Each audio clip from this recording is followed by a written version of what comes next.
The Learmies Foundation just redeemed first.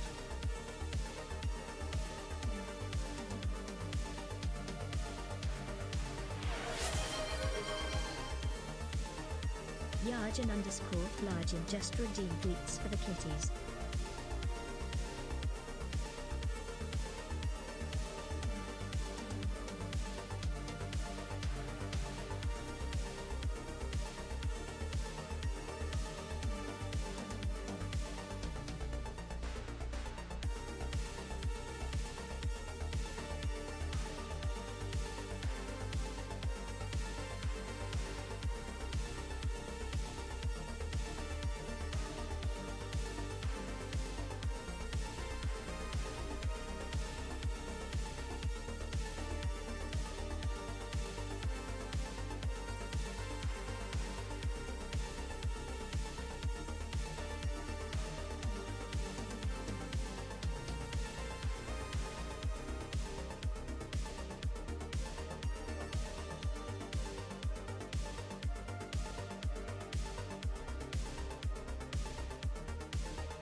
Hello!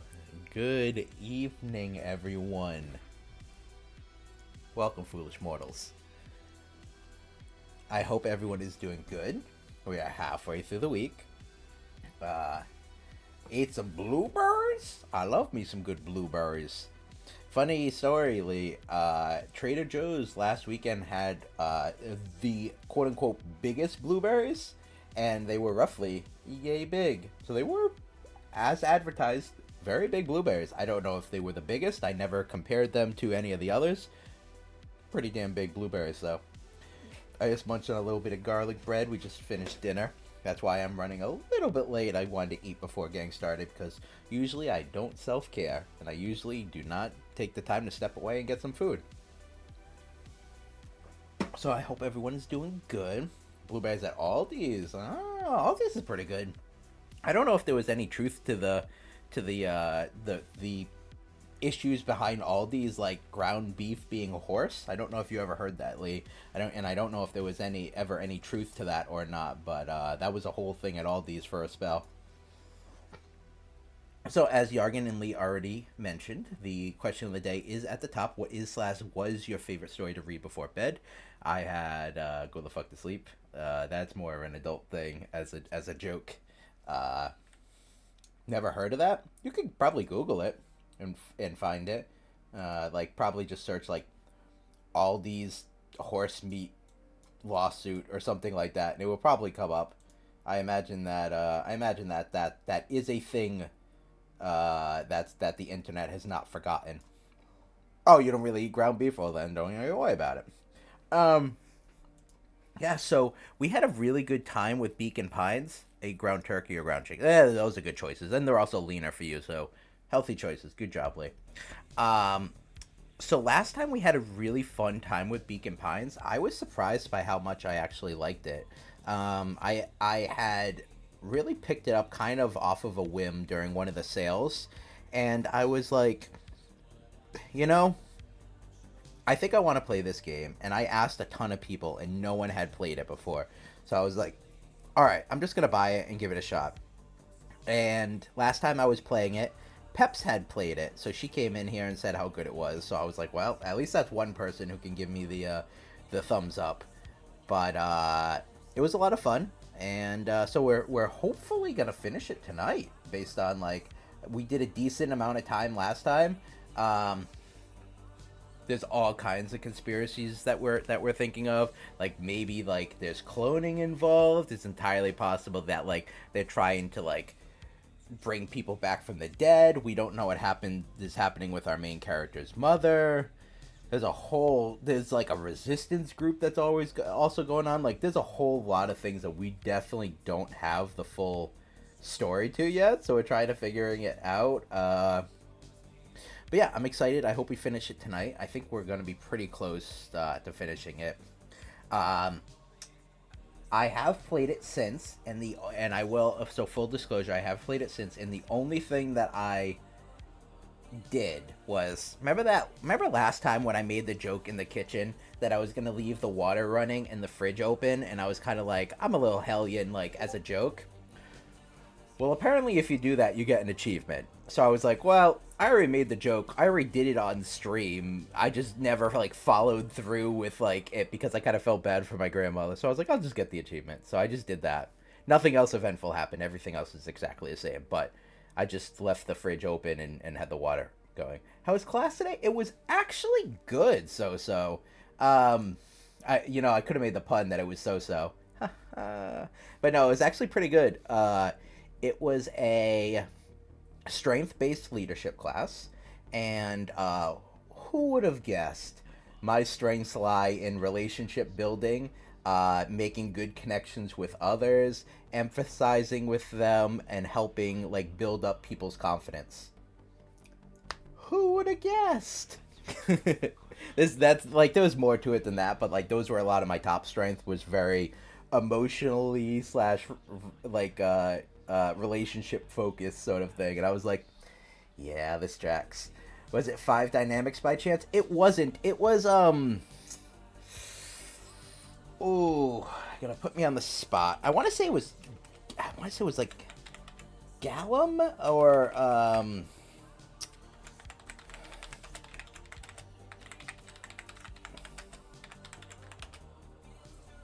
me see if I can find it. Gallup, Gallup. It's called the Clifton Strengths Test, and I did that, and they have 34 individual. Your kid looks great. Oh, thank you. I have to a little peek behind the curtain. So is that I cannot use multiple webcams with VTuber Studio. So basically, I can't do what I wanted to do with the two webcams. So I have my phone set up here, and it's tracking me. The downside with the phone app is that it only has, at max, 5 minutes before it stops tracking, unless I buy the Pro. I need to buy the Pro. So the Clifton Strengths Online Assessment, it is, so this is what I was saying. I believe I told you the other day that I said I have to take an assessment and I can't be interrupted, which is like, I left for an hour. You basically have 200 questions that you have to answer every question within 20 seconds, or it skips to the next question. So it's supposed to basically prompt you to act as impulsively towards what you are naturally going to select as possible. So I literally had to sit there for 200 questions and do nothing else but just like answer the questions and be like, are you more interested in maintaining relationships or making new friends? And then there was a different, like, that's an example. And then there was a different one that's like, I focus on the future too much. I live for the present. Like, examples, like, and so it was a sliding scale as to how much do you agree with each of these things. So there's 34 different, like, strengths, and four of my 5 top strengths were all in the relationship focused area. I think I've taken this assessment. It's apparently very popular. The instructor today said that a lot of major corporations end up doing those for people. They go, hey, take this assessment because everyone in here has it. And then as a leader, in theory, you can better put people together towards specific things. There was examples in class like you're working for like Ceylon Susk. And it's like, and you have a problem with a new car. How do you fix? How do you address these problems? How do you make a recall? How do you address the public? Things like that. And so you're supposed to find these different strength elements and utilize them towards a solution. And you're also supposed to recognize. You're supposed to see who in your group has those strengths and then say that they'll lead the charge, but also like make sure that like their pitfalls in some of the stuff that they're doing is also covered by someone else's strengths. So it was a very good class today. I was actually surprised because sometimes they're not great, but this one was pretty good. And like I said, almost all of mine were on relationship building.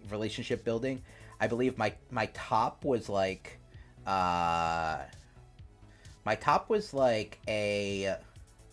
it was like a builder or developer or something like that, where my focus is to build people up and make them feel confident in their abilities, like help them like go from point A to point B and be like better suited for that situation. And I'm like, yeah, that's not a surprise. And then like empathy was also in the top ones. There was like there was a little analytical in there because, you know, I overthink some stuff. So it was very good. I do recommend it. I don't know if it's a free test that people can take online, but if so, it's cool. Check it out. It's called the Gallup. It's hosted by Gallup, but it's called Clifton Strengths. Clifton Strengths.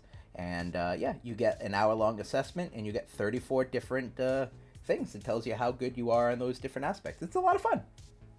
So I took that today, and then it was from there. It was like, how do you use this assessment? You know, so it's a lot of fun. Yeah, but it was a long day. Sitting in class all day is always not my favorite. But needless to say, we are going to switch over to Beacon Pines. Hey, Broom Willis, good to see you. How you doing?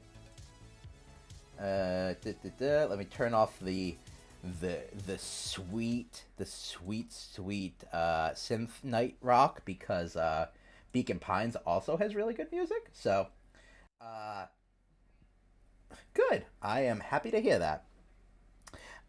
This is Beacon Pines. Anyone who is joining us for the first time as to what this game is, I'll give you a short little overview because I think we're gonna finish this session. So this little guy in the front, in the top middle, this type of leadership course is gonna be hit or miss if people are into it and have a good discussion. Yeah. So funny enough, so everyone at my table was actually really good. No one was felt like they were there. Like it didn't feel like anyone was there against their will. Like it wasn't like they were voluntold. They were there because they wanted to be there. We all had great conversations amongst each other. And funny enough, we were almost the ideal team. We all covered all of each other's weaknesses very well. Like I'm a much more of an expressive sort of person with these things. So I led the charge on communicating our strategy to people, whereas like the analytical guy next to me was very focused on like how do we resolve these problems, you know? And it was great. We covered each other really well. Beacon Pines. So this little goat looking guy in the middle, his name is Luca, and yeah, Luca. Oh wait, now I'm forgetting all the characters' names. I'm pretty sure it's Luca. What's the? If someone asks, Oh, I was like, wait, why do I hear myself again? today, one more fucking time, I'm going to lose my goddamn mind. I told you I'm gonna go swimming in the ocean because it's relaxing. Right. Welcome in, Crimson.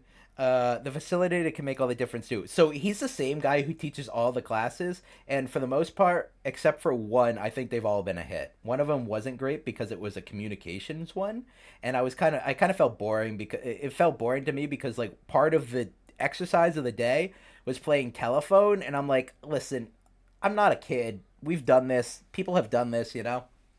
So in the middle is Luca Van Horn. Luca is our main character. His dad is dead. His mother is missing, and he lives in Beacon Pines. He lives with his grandmother, who's kind of shady.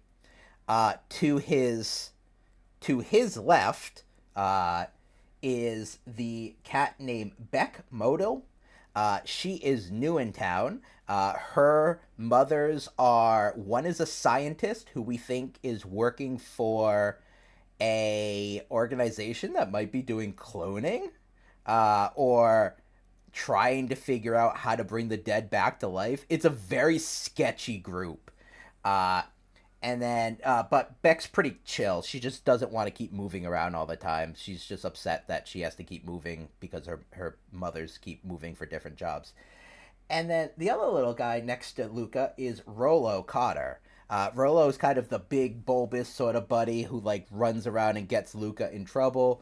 And yeah, so they have a Rollo and Luca are best friends. Beck and Rollo have not met yet in our storyline. Last time we hung out with Beck, Rollo got pissed and said that, you know, his mother probably said that Luca's mother probably left, and because she didn't want to be around Luca, which is, you know, real shitty thing to say to your friend. But they made up, and then they all got turned to ice at the end. There's a different aspect to this as well, that so that this is a town. It's like a normal animal town that they're all living in and stuff like that. It used to be a fertilizer town called Beacon Pines, like I said, where they just focused on making fertilizer for everyone. Then there was a big plague that happened, and the owner of the big fertilizer thing died. And then like 6 years passed, and then a company moved in and said, "Hey, we're gonna set Beacon Pines up as our hometown." And that company, we think right now, the theory crafting is that we think is that that company is recreating the experiments that the old fertilizer man was trying to accomplish, and we think led to a big plague. So something shady is happening between the corporation, the old the old fertilizer company who is also like the rich people in town, which is important.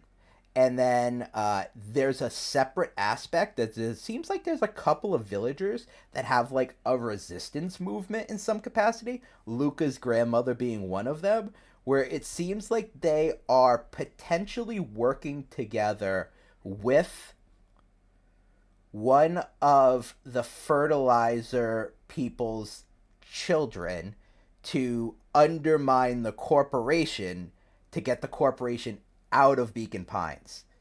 We think.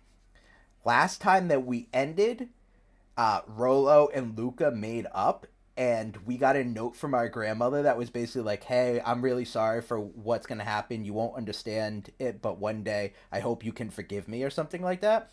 And I was like, that's ominous. Kind of sounds like a terrorist situation, but we'll see. And then Rolo and Luca made up. They went up to their treehouse. They had a great time. They hung around. They like just talked to each other. And then a giant ice age happened and completely froze them and all of Beacon Pines into basically an icicle. And the weird thing about it was that like that was an ending, right? You can have multiple different endings in this game, and the narrator, who is a very good narrator, might I add, is looking for a good ending. So she's asking us to try and help her find a good ending. And it's basically branching stories, and the way that you can choose different... Is the sound muted? It is not. And the way that you can choose different branching paths is literally by this tree. So this tree that is right here allows you to go and process different paths based on the little charms that you have on the side. So for instance, in this scenario, we didn't try using the flight charm, which will give us a different ending or a different path than when we use the fight charm. Spoilers, we used the fight charm and we fucking died. So don't do that. We're not going to do that one again. Also, there's this pathway where we didn't decide to tickle the bullies. I can't imagine that's going to go well, but it could be an option. And that's it there. And there's another one right there. So there's a couple of pathways that we still have to figure out, but we're almost close to the end of the game, I think. I think there's only a few more paths. I think the total thing was about 6 hours, and I feel like we're getting closer to that. So bear with me real quick. I'll be right back.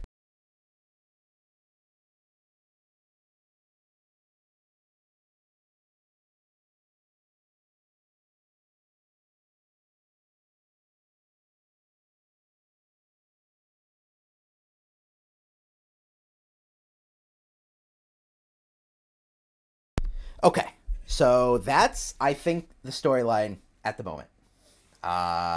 Okay. So, we did these two things. We did that. So, on this pathway... Oh, Lee. Lee, why you gotta ruin a good time?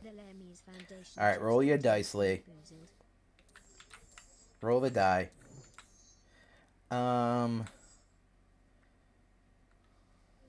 A 14. Okay. Alright. I am not doing that until we get back from an ad break, because I literally just ate dinner, and I'm not vomiting up my dinner. So you will have to stay tuned for that. So I do not think this pathway is going to be terribly long, but I guess we should try to tickle the bullies and see what happens.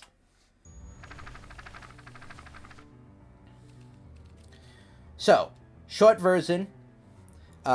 we were hanging out with Beck. We made a new friend, the little cat named Beck.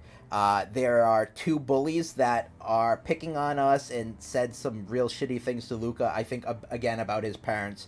Seems to be a soft spot for Luca, because his dad's dead and his mother's missing.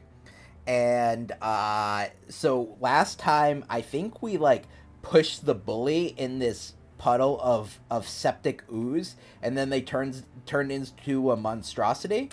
But we're not going to do that this time. We're going to tickle them and see what happens. I can't imagine it goes well, but let's see. How is that volume-wise? Get that booty over here. Thank you, Crimson. How is that volume-wise based on how I'm sounding, okay? I just want to make sure before I go too far. The piano's rocking out. It seems pretty decent on the audio capture, but I just want to make sure that it sounds good to you all. Can I get a hell yeah? Seems alright. Alright, I'll take that over a hell yeah. So this is Beck. What did Beck sound like? I don't remember, but I think I'm going to give her like a British, not too quiet, not too overpowering, just right. I think I'm going to give her like a British Cockney accent. Let's go with that, because I don't remember what the hell I did last time. Hey, Tish, want to see something cool? Yup. Check it. Beck lunged forward and began to tickle under Tish's arms. Okay. Oh, is she gonna fall on the thing? What the? Tish, is she tickling you? This guy's got a weird gangster accent. Yup. Hey yup. Hey yup. Tears began to form in Tish's eyes as she gasped for breath between gales of laughter. Oh, okay. Hey yup, hey yup, hey yup. Redoubled her efforts until Tish finally had had enough. Uh-oh. Hey up. What just happened? She seems nice. Sorry for the interruption. I think you were threatening us. Iggy's eyes darted Nice. around, a realization dawning on his face that he was now outnumbered. I just remembered. I have somewhere to be. Mm-hmm. See you around, new kid. Iggy kicked at the puddle before making his escape. Uh-oh. Don't. Oh no! Did he get it on? That's not good. Whoa. No, British. Whatever. Hydration is important. Thank you, Yargan. Yargen underscore Largen just redeemed me. What a little creep. Beck, I think you got a little ooze in your hair. Beck shook the ooze out of her hair as best as she could. That's not good. Oh, it's a little white patch. Oh.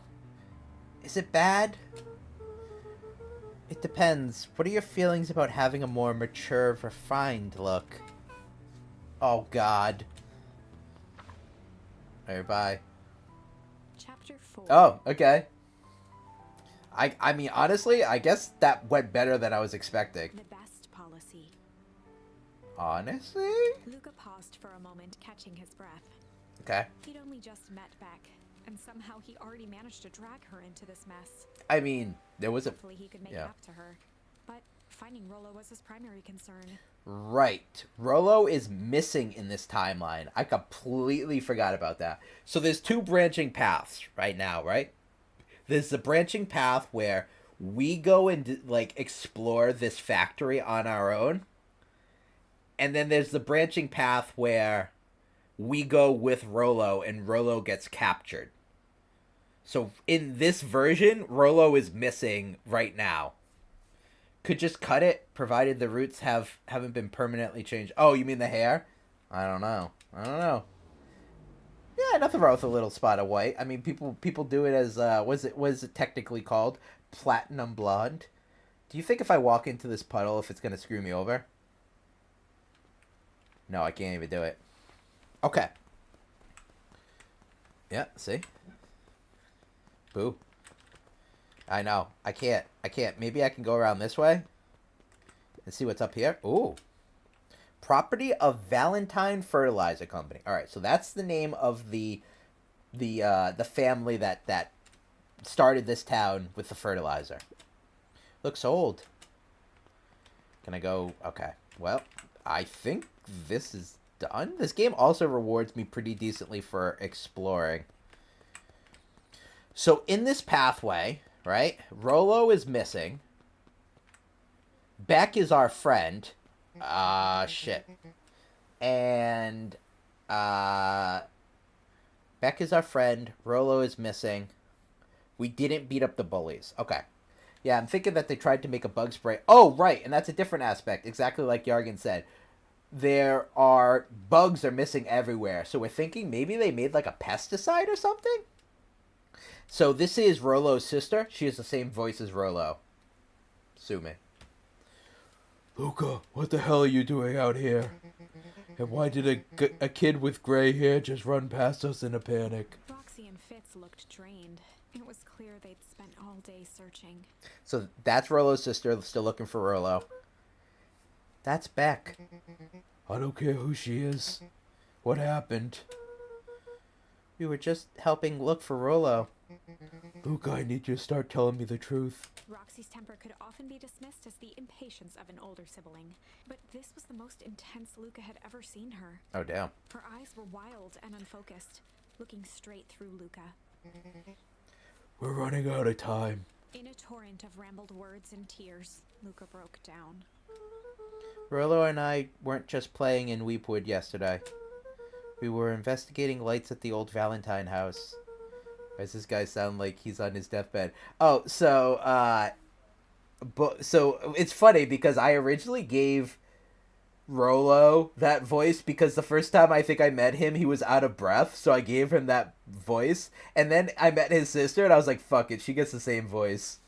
So that's why. But someone was there in a strange suit, and we hid in the dumpster, and a heavy bag dropped on us. See, look, you're getting the full play-by-play. And I think it was a body. And so we ran, but we got split up. We are pretty certain it was a body because an arm came out of it. Just an arm. It just came off. And the tag on the side of the bag said, like, lead researcher and blah, blah, blah. Which is funny because one of Beck's mothers happens to be the new lead researcher. Who would have guessed? And I ran home, and it's all my fault. And now my best friend may never come back. Wow. Just wow. Roxy, still exhausted and angry, softened briefly as her eyes hunted the ground in thought. With a determined sigh, she looked up at Luca. It's not your fault, Luca. Rolo's gonna be okay, I promise. Roxy drew herself up. I'm gonna fix this. Luca, go home. But I want to help. This is too dangerous for a kid. I can't just sit around. I have to do something. Roxy tried to think of the safest place to send Luca. Go back to that little treehouse you two like to play in. That's actually a really bad place for us to go, just an FYI. Wait there in case Rolo shows up. Sound like a plan? Luca wiped his cheeks and gave a quick nod. You did the right thing telling me the truth. Now scoot. Bye, Roxy. You really believe his story? What other option do we have? Things have been strange around here leading up to the festival. My dad has been acting really weird lately. Yeah, we think one of her dad is part of the terrorist resistance group, by the way. Well, weirder than normal. Looking into the puddle, Roxy rubbed her arms to warm up. Why is it so cold here? This place gives me the willies. Don't push her. Don't push her in. Okay. Wait at the treehouse in case Rolo shows up. So, those of us who played last time know that that's a terrible idea. And the reason why we know it's a terrible idea is because, oh, actually, it's not a bad idea this time. Because the little, bully is not turned into a monster. Which means he is not bringing a whole bunch of clones who want to kill us to the treehouse. So in theory, the treehouse might actually be clear this time. Hey, kid. He usually says something about bugs. Like, he doesn't want to talk to me right now, I guess. Is there anything else I'm missing? Oh. Maybe I could go check on Beck? Hello? Is Beck home? No.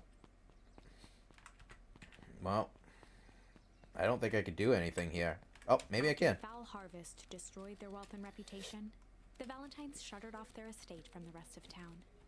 Okay, so the foul harvest is what they call that big plague situation that happened. The Valentine Mansion loomed over every other building in town, both figuratively and literally. And I think technically some of the Valentines live there. There's also a weird, like, subplot that there's a lot of subplots, but there's a lot of subplots. There's also a subplot around this fucking guy who has the hots for your grandmother. It's real uncomfortable. He was like, she's a real woman. Whoa, don't sneak up on an old fellow like that. Sorry. Who are you talking to? What? Luca motioned to the phone booth. Oh, no. I was just checking because I thought I heard it ring. But the dang thing never does, of course. Is someone gonna call a payphone? Yeah, I've never seen anyone use it, really. The whole thing is a waste of money, if you ask me. Any word from Brolo yet? Not yet. Long time for a boy to lose his way. Rolo knows those woods too well to get lost. I suppose you're right. Silly boy's antics have the whole town worried sick. Why is his music kicking up like he's about to fucking shank me and dump my body in the dumpster? Antics? We all know Rolo likes to play his little pranks. You think this is a prank? What other possible explanation could there be? He's not playing a prank, and he didn't get lost. Someone took him, I know it. How would you know that? Unless... Luca, is there something that you know? Mr. Nuncreed gently placed one of his substantial hands on Luca's shoulder. Run away, Luca, stranger danger! Dang it, boy, if there's something you know, something that could help your friend, you need to tell folks. Luca peered up at Mr. Nuncreed. Kind eyes warmed a stern face. He's not a kind man. There was a deeper emotion hiding beneath it all. Yeah, he wants to seduce your grandmother. Don't believe his lies. But Luca could sense something eating away at him. There was a blank lurking behind those eyes? A shame. Huh. There was a shame lurking behind those eyes. That's the only charm I had, so it's the only option. Mr. Nuncreed was that worried about Rolo. Maybe he could help. Oh, I don't want to trust Mr. Nuncreed. I feel like Mr. Nuncreed's gonna lock me in his basement and then he'd be like, oh, well now your grandmother has to come visit me. Yesterday, Rolo and I were messing at the old Valentine warehouse. Mr. Nuncreed raised an eyebrow. Both of you? You were with Rolo when he went missing? Not exactly. I was hiding in the dumpster. The dumpster? This man actually has the build that he could have been the man in the suit. In, like, the hazmat suit that we ran away from. What were you doing in there? At first we were just looking around. Then someone in a strange yellow suit came and dumped something on us. We both got scared and ran. That was the last I saw of him. You got scared by some garbage? Well, that's why you don't go skulking in someone's dumpster. But it wasn't garbage. I think it was a body. I'm sure it was just some trash. No, there was a name tag. It said Deep Engineering. Mr. Nuncreed's shoulders slumped. Oh, I wish you wouldn't have said that. Oh, I knew it! A deep sigh bellowed from his chest. Why did you have to? I tried, Luca.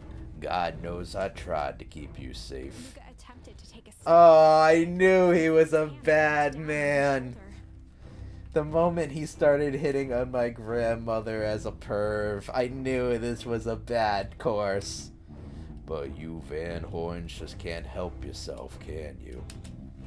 We were all so close to being done with this. With a firm shove, Nuncreed manhandled Luca into the phone booth. What are you doing? It's out of my hands now. The door latched shut with a mechanical hiss. Shit. As Luca pounded the glass, the floor dropped from under his feet. The inside of the phone booth was now a loose capsule plummeting at gravity's Luca winced and pressed his hands to the walls. As he braced for impact, the capsule hurried to a surprisingly smooth stop. Oh, am I alive? Felt a cold rush of air and opened his eyes with hesitance. Two large figures in hazmat Oh, suits that doesn't appeared bode well. That doesn't bode well at all. Luca heard the deep, resigned voice of Mr. Nuncreed over an intercom. He knows too much. He knows too much. And Motherfucker. wait, no. Goddamn, Mr. Nuncreed. I knew he was bad news from the first time I talked to him. I was like, this guy looks like and sounds like a pervert. And he was. Well, he wasn't a pervert. He was a bad guy. Well, he might have still been a pervert. I don't know. This isn't the end. We don't know if he was a pervert. That remains to check out. But we know he was a bad guy. Somehow this went wrong. Okay, let's try something else. I done fucked up. Alright, well, we're not going that route. Okay. So, let's try a different option that probably won't go well, but it might. So this pathway, right? This pathway, basically what we did, instead of tickling the bullies, we pushed the gangster guy. Yeah, can I play? No. We pushed the gangster guy in a puddle, and then he became like a mutated Frankenstein type of creature. And then later, we got a message from Rolo that he was underground, and he said something about the treehouse. And we're like, oh, let's go to the treehouse so that way we can boost the antenna and talk to Rolo. However, when we got to the treehouse, we set it up, and Rolo said, do not head to the treehouse. That's where they're headed. So Rolo is warning us to not go to the treehouse when we went to the treehouse. And then the little Frankenstein gangster dude was there, and there's a whole bunch of clones that want to kill him. We think they're clones. They're called the Clipboards, and they're basically a whole bunch of red pandas with like names like Todd and Tim and Gary. And they all say the same kind of like marketing type of questions. And at the very end here, we were going to potentially try and defend our new gangster Frankenstein friend from the clones, and we did a terrible job. So now this option would be to run away. So we're going to jump in and you can see what it looks like. Decided to take the only option they had left. Flight. He squinted down the barrel of the mission control defense cannon, aiming it through an opening in the dense tree branches. Oh, we're going to zipline away. Okay. So before anything else happens on the screen. No, guys, don't leave. Surprise as it struck true and taut. Okay. So here's what's going on. You see all those little red panda looking guys at the bottom of the screen? They're all like a whole bunch of people who work for that like hyena looking guy that's in the middle there. That hyena looking man is the new person who runs the corporation, and we think he is the one who is working on the new like cloning slash like scientific thing. All of them are basically trying to get our little Frankenstein looking friend, take him captive.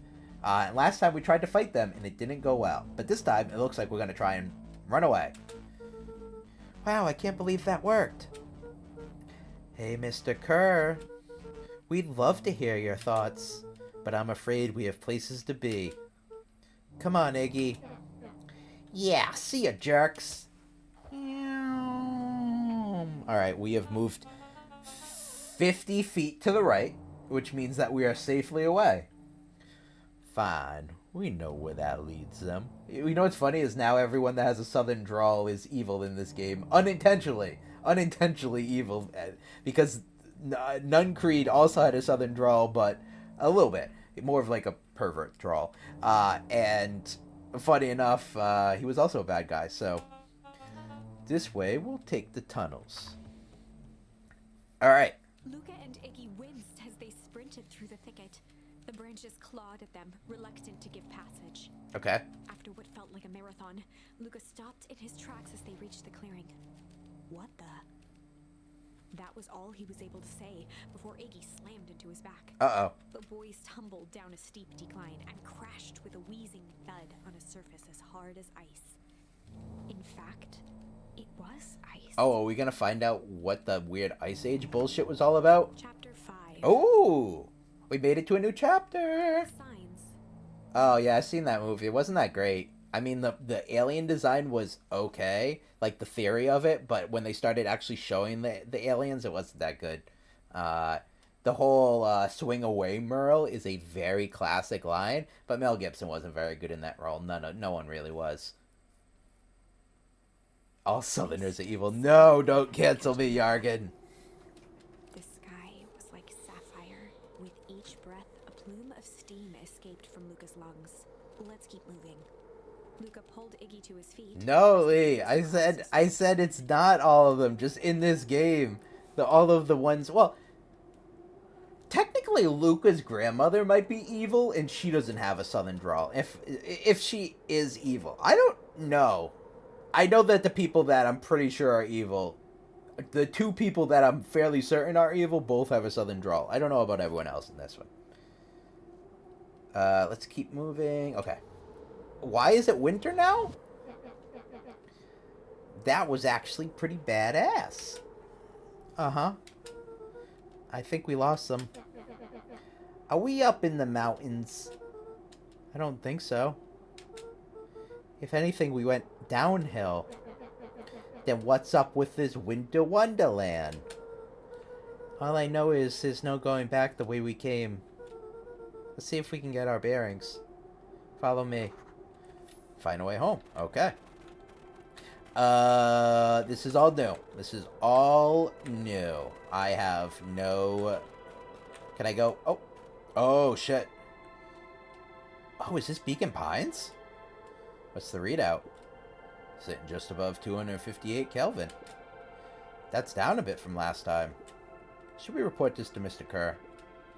Meh. Still within the safe ranges. It may be spreading, but it's under control for now.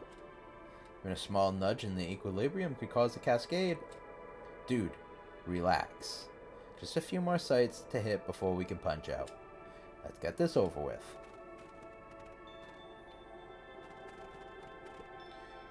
Okay, so that's the Beacon Pines sign, right? Like 100%? A disc of smooth metal was lightly covered in snow. Two faint seams were visible along the surface. A manhole cover? If it is, I've never seen one like it. Okay. Also, you can see our little Frankenstein friends all kinds of fucked up. Which, honestly, he kind of got what was coming to him, because he was kind of an asshole. Luca, are you there? Luca had almost forgotten the walkie-talkie he was carrying. It's that bozo Kerr. Hope nothing bad has happened to you out in the woods. Luca looked at Iggy with hesitation. No need to be rude. With a resigned sigh, Luca responded. It seems like the only dangerous thing in the woods is you. He speaks, the young man of the hour. Now, how in tarnation did you end up with one of our radios? So see, he does say tarnation, so I have the accent on right. Just lucky, I guess. Boy, howdy, you Van Horns are full of surprises, aren't you? You knew my parents? I never had the honor of meeting your father, but your mother sure was a handful. Well, I don't like how he said that. Luca winced, shoving the walkie-talkie back into his pocket. We gotta keep moving. Okay, so there's a lot of different branching paths here, which is kind of concerning. Because I wanted to make sure that I could explore.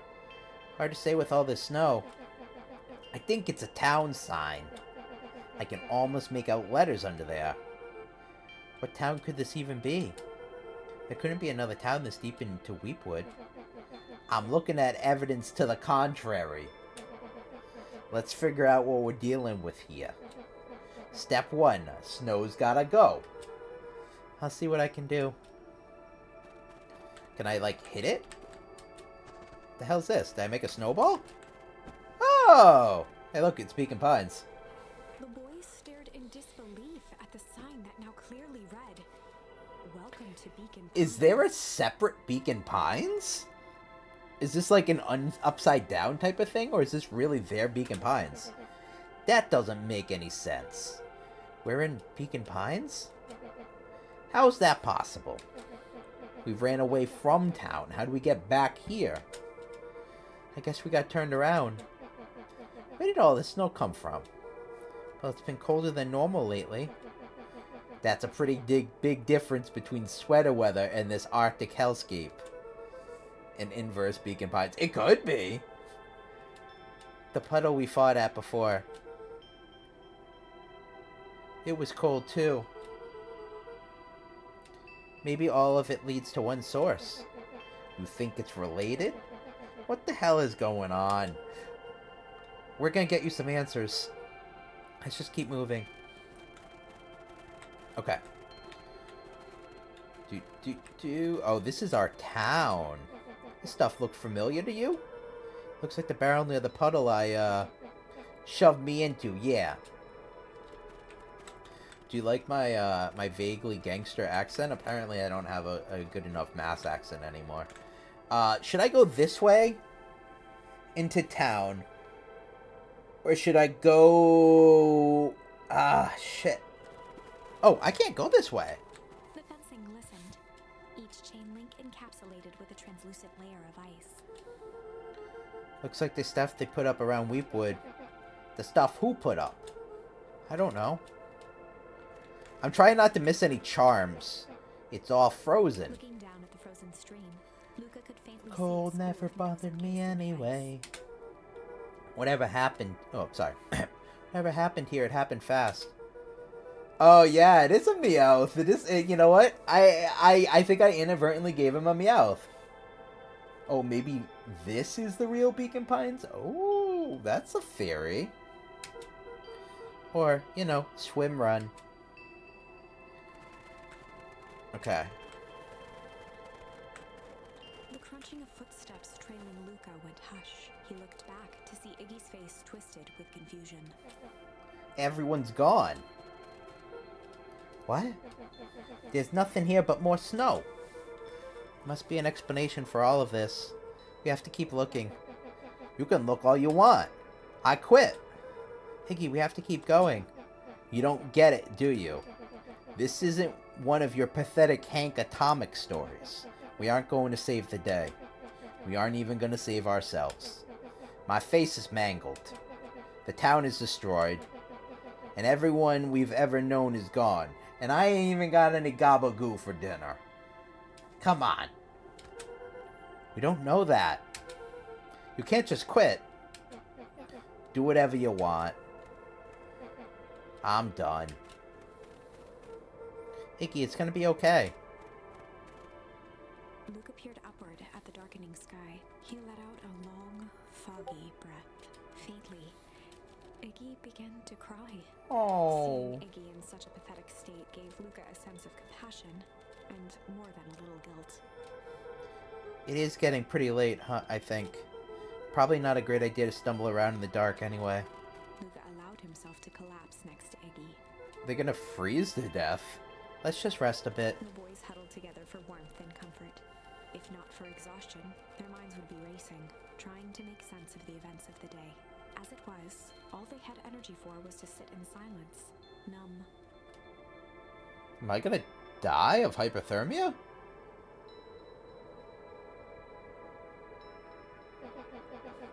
The way the snow covered everything over.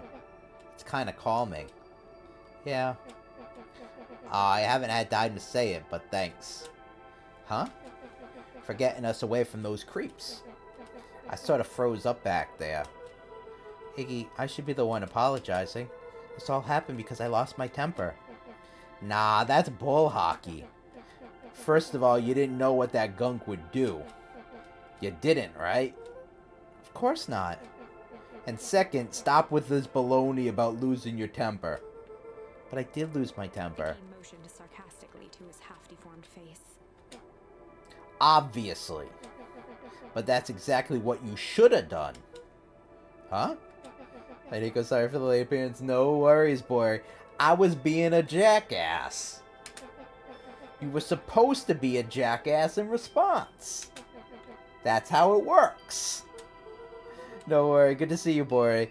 Iggy, I'm having a hard time following. You wanted me to fight you? Of course. Jeez, you goody-goody types take forever to understand this very basic point. Why would you go around saying cruel things trying to get into fistfights? Iggy shrugged. It's something to do. It's an Iggy thing. I don't know what to tell you. It's just an Iggy thing. You're an asshole because you're bored? It's an Iggy thing. It's just an Iggy thing. You don't understand. You don't understand. It's just an Iggy thing. Boy, I normally stream 6 to 9 p.m. This is my normal time slot. You wouldn't understand. You and Rolo are always having a blast together. Laughing and calling that dinky little treehouse mission control. Iggy now wept openly. I love Iggy. I have pulled a complete 180. I love Iggy again. Perfect little Luca Van Horn. With his perfect little life. My life is not perfect. Everybody in town likes you. Not everybody. Hell, that new girl hasn't even unpacked yet, and even she already likes you. You have Tish. He wiped his nose with a sleeve. I love Tish. Tish is great. But she ain't exactly the world's greatest conversationalist, you know? Luca gave a warm chuckle. I get that impression. Iggy cleared his throat as he wiped his eyes. Huh, it must be raining out here. As on account of all the condensation that is coalescing around my face. It's just another Iggyism, you understand. Definitely. Iggy arched into a wide yawn. Hydration is important. Hi, Nugget. Should probably try to get some sleep. No, you're gonna freeze to death. Let's lay low for now.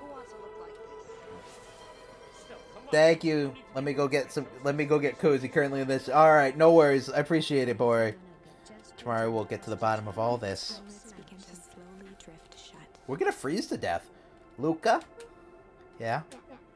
I always did want to see the inside of your dinky little treehouse. What do you think? Not bad. I'll give you the full tour when we get back. You know what?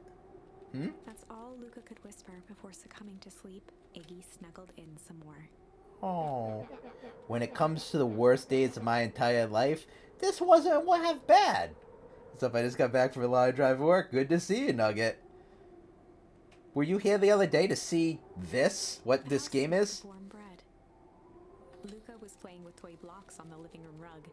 He looked up to see his parents on the couch. Yeah? Okay. We have not made a ton more progress. I'm actually, there is an ad that's going to be starting in 2 minutes, so I'm actually going to not proceed with this scene before doing that. The only things that you have missed, is, remember how Mr. Nuncreed, that walrus-looking guy, was hitting on our grandmother, and I said this guy's a fucking creep? Well, he is. He was a creep. He's apparently working for the people who work in that science facility, and basically locked us in a telephone booth and told people to kill us. Give me that ad, Mr. VTuber. I'll give you that ad, E-boy. Don't you worry. Did someone give you some friendly criticism for your accent and how you should sound? Was it for this game? It wasn't for this game. It wasn't for this game. It was for Innsmouth 22. Innsmouth 22, that fucking abomination for a game. I absolutely hated it. But I already gave this Iggy character that sort of like gangster voice, so I'm just like, fuck it. I'm like leaning into it real hard now. He's like vaguely gangster Italian sort of accent, like your uncle Joey, you know? That god awful abomination. That's true. All right, so I will put a pin in that. We will be back in like 3 minutes. Everyone, take a quick break. Get some drinks. Get some snacks. And get yourself settled in. As Bori had said, get yourself nice and cozy because hopefully we're finishing this game tonight. So we're going to take a quick 3-minute break. That allows us to keep the pre-rolls off, gives us an hour of that ad-free entertainment, and I am going to just be running the clip farm for the first 3-minute ads. So anyone who is a subscriber, feel free to do the same thing. Go get a drink, go get a snack, and for everyone else, watch the clip farm if you're here. I got a pizza in the oven. Hell yeah. Should be done within time. I love that. Love you. I love you too, Bor. Here you go. I'll see you guys back in a few. I'll also pause the music so this weird thing isn't happening while the ads are also trying to happen. There we go. All right. I'll see you guys back in a few.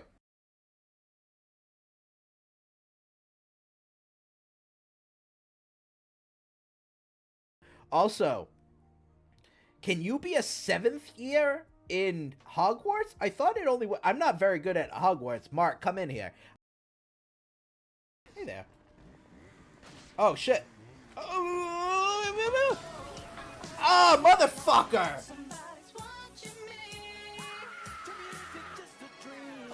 The game just crashed!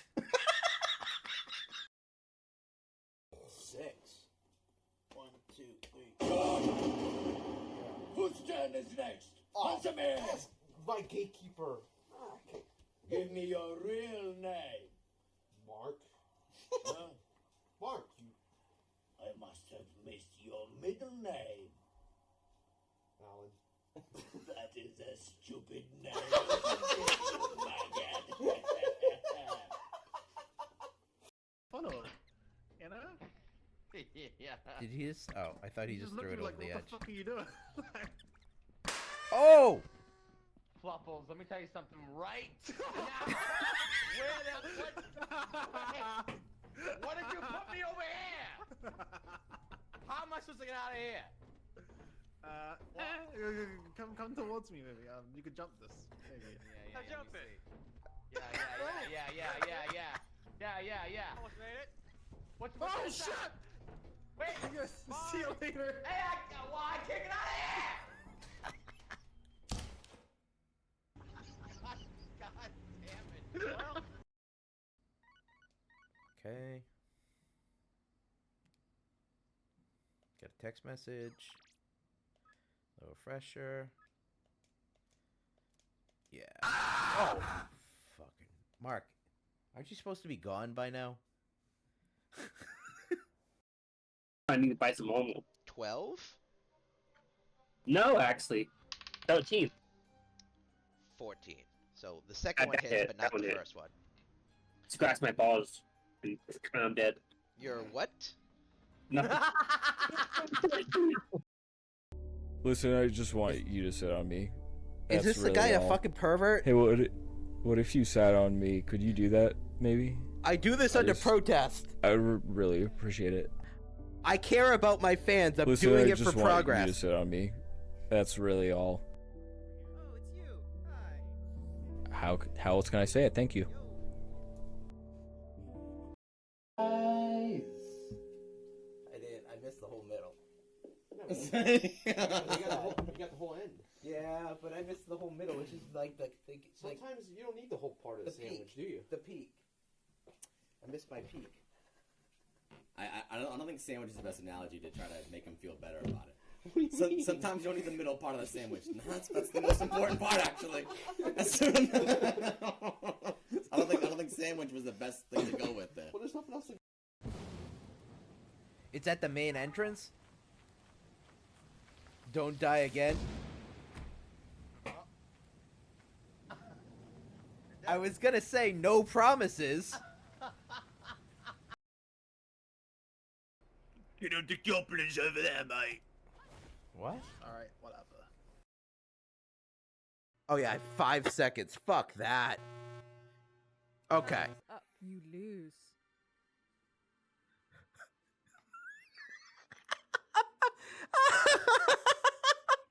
You lose.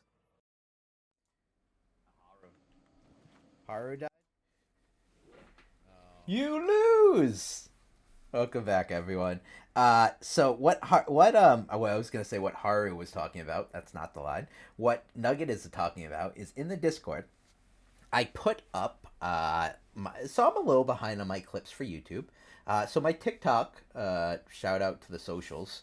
Well, you got pizza, nice. What kind of pizza, Lee? Is it that? Is it socials? Yeah. So on my TikTok, my clips are usually uploaded a little bit quicker than the YouTube ones, because the YouTube ones I also upload all my VODs. So, so on TikTok, I made a video for when I played Innsmouth 22, which is a fucking terrible game I played through Keymailer. Oh, Personal Tombstone, nice. I got a game through Keymailer. It was really bad. But one of the funny things that happened in that game was the fact that the character went to Boston. So I, as a Massachusetts-born man, I mean, I wasn't born as a man, but, you know, like, I was born as a baby and became a man. But Massachusetts-born individual basically grew up in Massachusetts, you know, like... I've been to Boston many a times, and so I played up my New England accent for that area. Well, someone decided that I was not Boston enough for them. And pinning clips and highlights, oh, that's a good call, Yarg, and I might.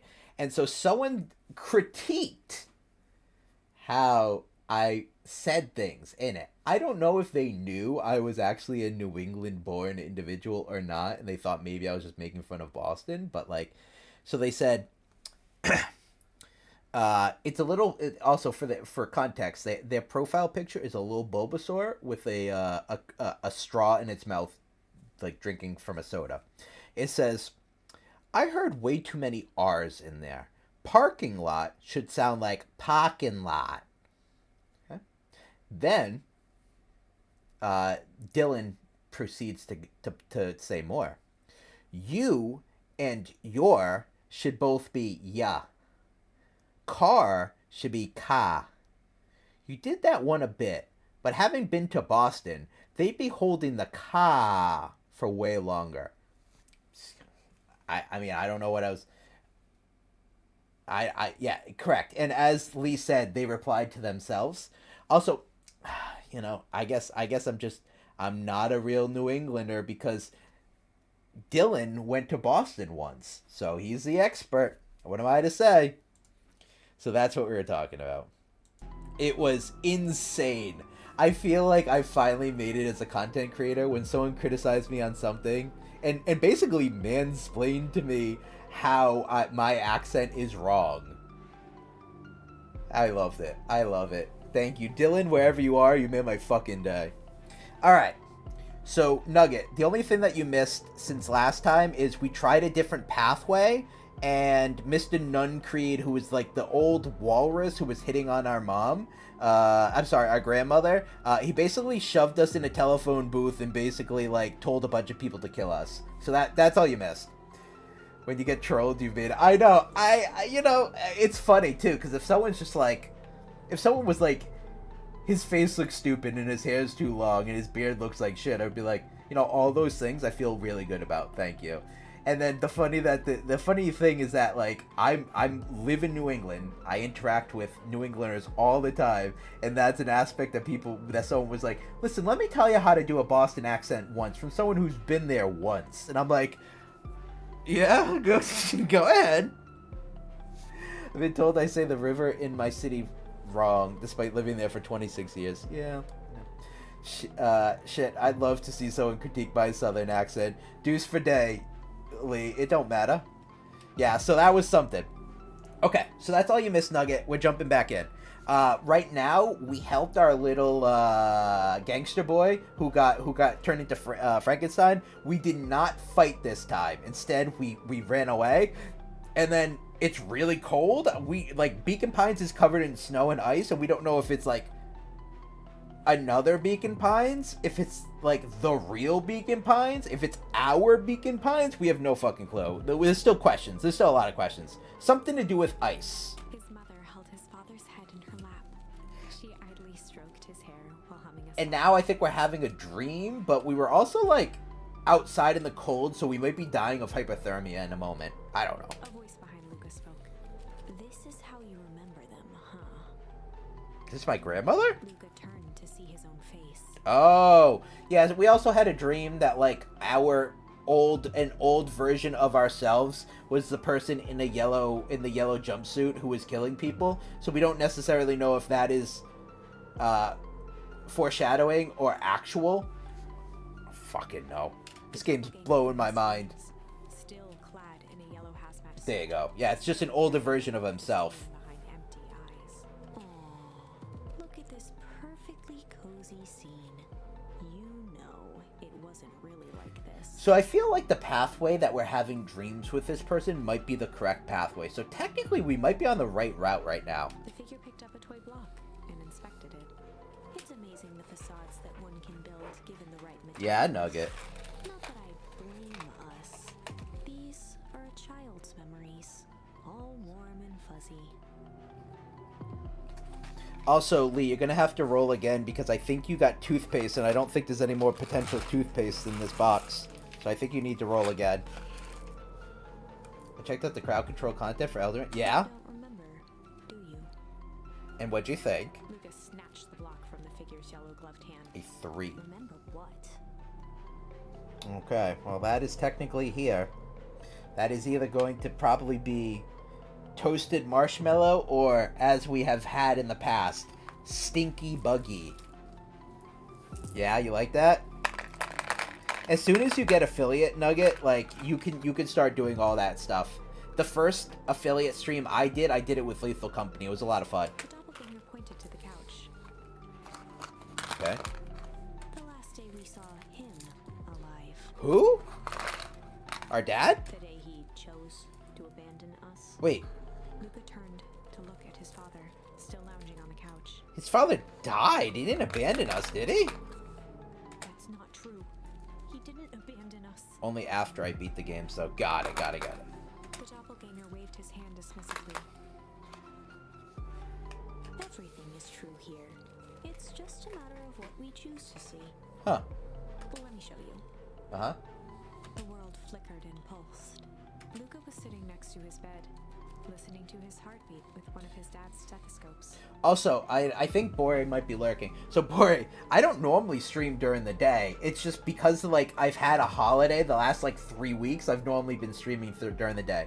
My normal times are Wednesday, Thursday in the evenings, like this, about 6 to 9, give or take. Friday, basically, like, first thing in the morning, like, 9 a.m. all the way until, like, roughly 3-ish, sometimes a little bit shorter. Saturdays I usually skip, and Sundays I'll usually do another morning stream. So it's usually Friday and Sunday that I'll do like a early-ish stream, but Wednesday nights and Thursday nights are my evening nights. You're back driving home? No worries, Yargan. Elden Ring is the only one I've beaten so far. Nice, you gotta get at it, Nugget. No, we both know that's not how this went. He Okay. gripped Luca's hand and guided the stethoscope to the floor. Luca heard muffled shouting, brought close by the stethoscope. It was his parents. Oh. Fighting. Do you remember what we did next? No. Luca gave a slow nod and crept down the hall to peek through the banister. What the fuck is happening? See the outline of his mother at the bottom of the stairs. Damn it, Walt. We can't afford to get involved in this. Oh, we're getting lore. She was scared. His father stepped forward. What am I supposed to do? Just watch? There's a sickness in this town, and we both know who's behind it. The fertilizer company. I swore an oath to help people. I thought he was just a fisherman. Was he like a police officer? I won't turn my back on them. I guess that's true. We don't have a police officer in this town, do we? Or sheriff or anything. Who is the law? We have a mayor. Who is the law in this town? Maybe his father was. Luca's mother grabbed Walt. She was crying, pleading. I can't lose you. RoboCop? Oh, damn, that would have gone a very different way. Walt calmly removed Eleanor's hand from his shoulder. What's right is right, and what's wrong is wrong. I could never live with myself if I let Sharper get away with this. Okay. Sharper Valentine, I believe. Sharper is... I believe that Sharper is the fertilizer man. I believe his name was Sharper Valentine. Okay. Yes, so this sounds right. Raised her voice. Spare me your bullshit platitudes. What about our son? Luca flinched, dropping the stethoscope down the stairs. Oops. Wait, if he was... Oh, he's not a cop. He's a doctor. That's why he has a stethoscope. But... He swore an oath to protect people. Did doctors swear an oath to protect people? Walt turned with a panicked smile. Luca, is that you, buddy? With tears in his eyes, Luca descended the stairs. Mom? Dad? What's going on? Walt dropped to a knee to meet Luca eye to eye. They swear an oath to heal people? Like they actually do? Or is this like... Nothing, buckaroo. Your mom and I just got a little overexcited is all. Luca placed the stethoscope against his father's chest. His heart was racing. It sounded like you were going somewhere? Walt gently removed the device from Luca's ears. Listen to me, Luca. I have some business to take care of. I'll be back in time to tuck you in. Uh-huh. Luca hugged his father tightly. Promise? Walt stood up and walked to the door. He glanced over his shoulder. I promise. With a wink and a grin, he put on his hat and strode out into the evening sun. Oh. A figure approached soundlessly. Well, I knew the Hippocratic Oath, but I just thought that was that you swear to do no harm and that you swear to keep like your yeah, I thought it was just that you swore to do no harm. I didn't know that was that you swear to actually make sure that you heal people. It stood above them, lingering in contemplation. Do I know who this person is? Raising one hand above Iggy, it snapped out 2 brisk raps on his head. I don't necessarily remember you. Slumber. Iggy Shall do by my patients as I would have done by... Shall obtain consultation whenever I or they desire. Shall include them to the extent they wish in all important decisions. Shall minimize suffering wherever a cure cannot be obtained. Understanding that a dignified death is an important goal in everyone. Oh. Get your hands off me. Whether it was the calming presence or the recognition that he was not in danger, Iggy felt his clenched fists lower. Just what do you think you're doing? Luca looked up, gradually remembering his whereabouts. The figure exhaled a cloud of warm vapor. You two have certainly caused a lot of commotion. What's that supposed to mean? Take it easy, Iggy. We were asleep minding our own business. You're the one running around knocking on people's heads. I'm sorry if I hurt you, Iggy. You didn't hurt nobody. Anybody. Huh? Oh, I see. We got a wise guy over here. You think you're better than me. When it came to complete strangers, it's just an Iggyism. going together an insult. You big-hatted, scarfy-necked, New York Yankee fan furball.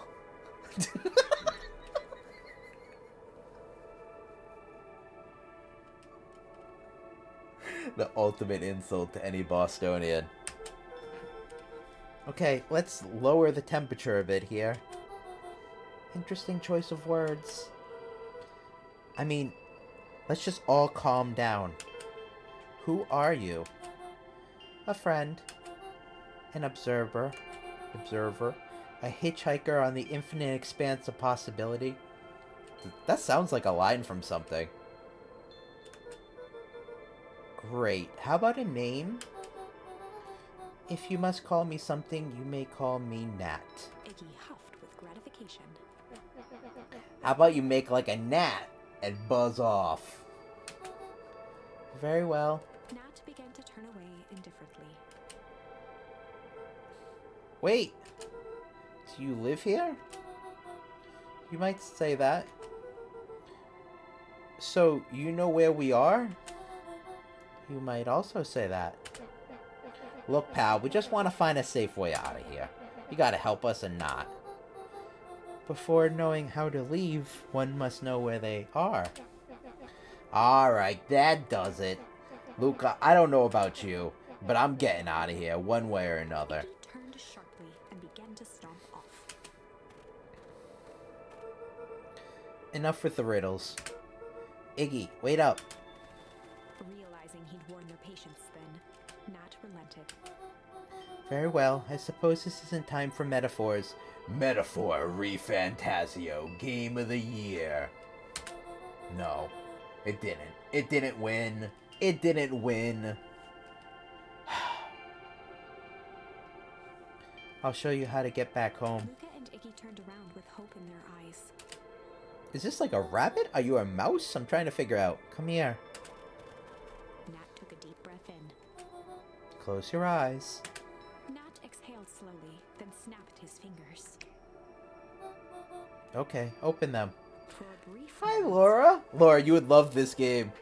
There's a lizard that hands out ice cream that you could, be interested in. I'm just kidding, Laura. Immediately, Laura's in, and immediately I'm also giving her a hard time. I think that's a mouse. Yeah.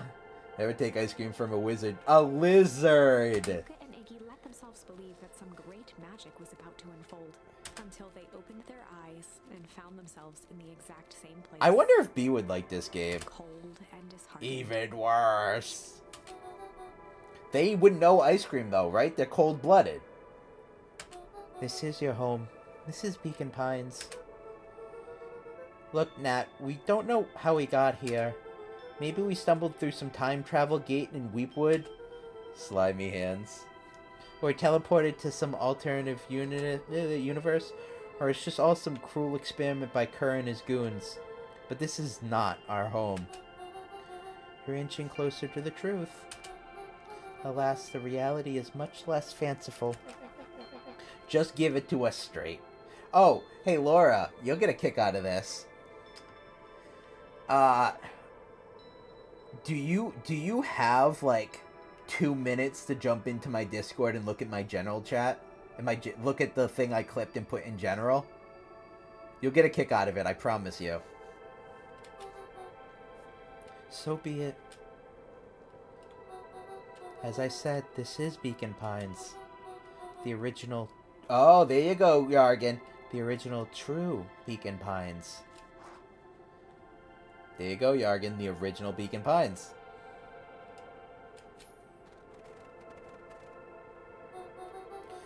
We both grew up here. But the town you've called home for the past several years is a replica. A remarkable achievement of engineering, to be fair. But a replica nonetheless. That's impossible. It's too much work. You need a whole town to replicate a whole town. Indeed, to pull off such a feat would require immense labor power. That which could be moved would be moved. That which could not would require a precise duplicate. We would have noticed.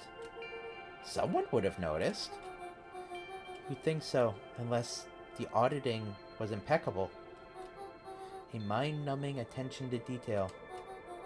As for the innumerable trivialities which complete the tapestry, well, you can leave that to this miraculous thing we call a brain. It has a real aversion to discontent. Yeah, see, if the brain does not understand something, it will make you believe that what you're seeing actually should make sense, because it does not handle inconsistencies very well. Yeah, exactly. The brain has a wonderful way of smoothing out the rough edges, keeping us sane. Luca and Iggy looked around uncomfortably. So you're saying that someone made an entire new town and moved all of us and no one noticed? Precisely.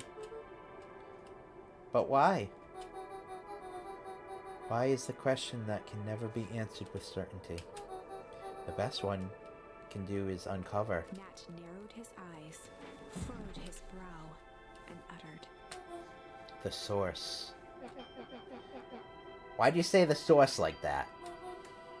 Why indeed? Luca began to laugh uncomfortably. It's all ridiculous. There's no way they could. Down at his feet, his eyes started back and forth in contemplation. With a sudden pain, a thought struck him. If this really is home. He sprinted off into the pale distance. As Iggy turned to follow, Nat called out, Iggy, it's not too late to turn back. Simply head west through the Weep Wood. Bye, Nat. Good seeing ya. Chapter 6. We made it to another chapter. This run is actually doing pretty decent. All right, let me go get a paper towel for my probably the fuck is this again? Stinky Buggy. The pizza was good. Turned out excellent. Hell yeah. I'm sure my Stinky Buggy will also turn out excellent.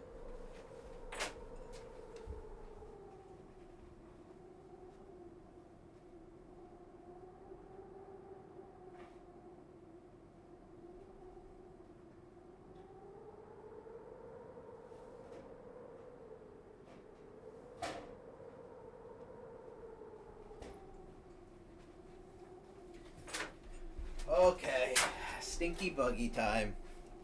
We know how this is gonna go. It's not gonna be a stink bug. I mean, it's not gonna be a marshmallow. It's gonna be a stink bug. All right. Cheers, Lee. Happy New Year. The thing's not focusing. Come on, focus. Focus, damn you. Thank you. Okay. Happy New Year, Lee. Stinky Buggy.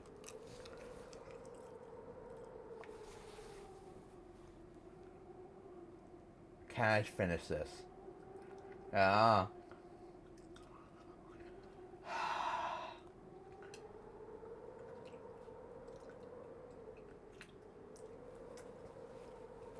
It's at the back of my throat and I can't get it down.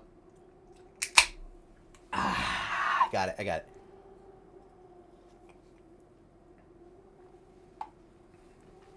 Crimson, here's something you gotta realize. I have a 75, like, give or take, I've never done the math, I have like a 75% fail rate on these. I always get the bad one. Always.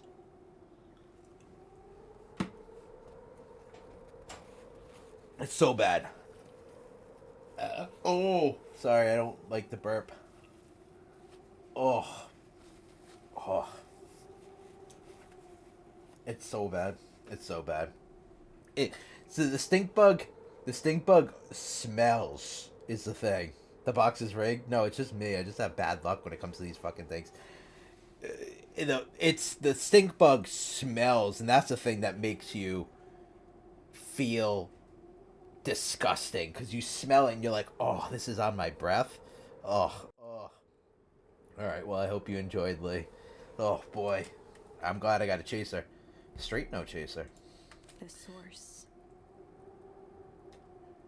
Okay, we're making a lot of progress in the storyline. Expressed his sympathy with a shrug and sauntered off as unassumingly as he'd arrived. He'd given Luca and Iggy what they needed, and nothing more. I feel like this isn't the main line, though, because I feel like, hey, Ecto, good to see you.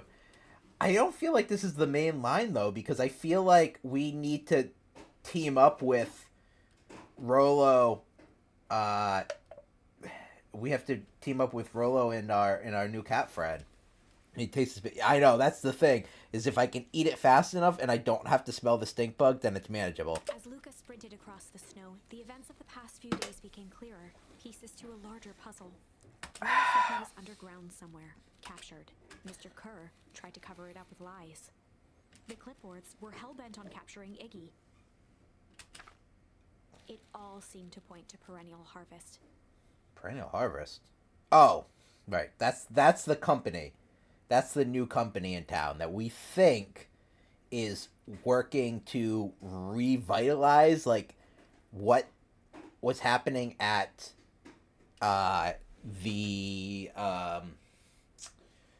the fertilizer company before.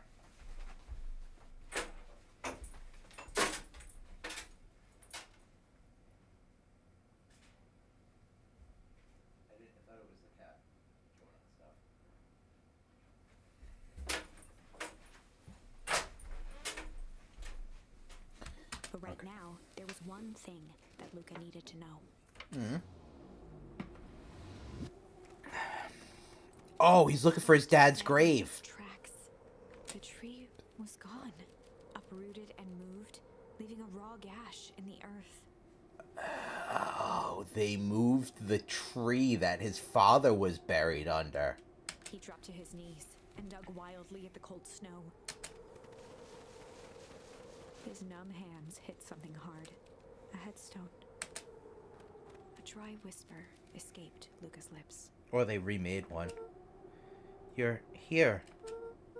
All this time, I thought I was visiting you. But you've been here, alone, in the snow. Dad, I'm so sorry. They ruined your favorite spot in the world. Our favorite spot in the world. Dad, what do I do? There was no reply. Just snow-covered silence. Oh, that was a really bad burp. Why'd you give me the slip like that? What if I couldn't find you, you jerk? Iggy finally noticed the tears welling in Luca's eyes and the snow-covered grave. Oh. Iggy, they stole his tree, Iggy. Yikes. Yeah, sure. Gabagoo. Suddenly, they heard the crunch of approaching footsteps in the snow. Uh-oh, that's not good. Gotta hide. Oh. 259K. Fall off distance still good. Dude, did you hear me? I said 259. Sorry. You ever think about what we did here? We saved a whole town of people. Doesn't feel like it sometimes. What about everything we left behind? That's the grave of someone with a family. The people who love them will never know the truth.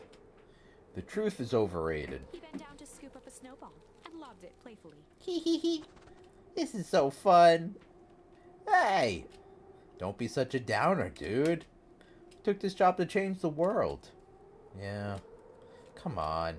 It's almost lunchtime. Wait. Did he just, like, moonwalk off the screen? Did you just see that? Yeah,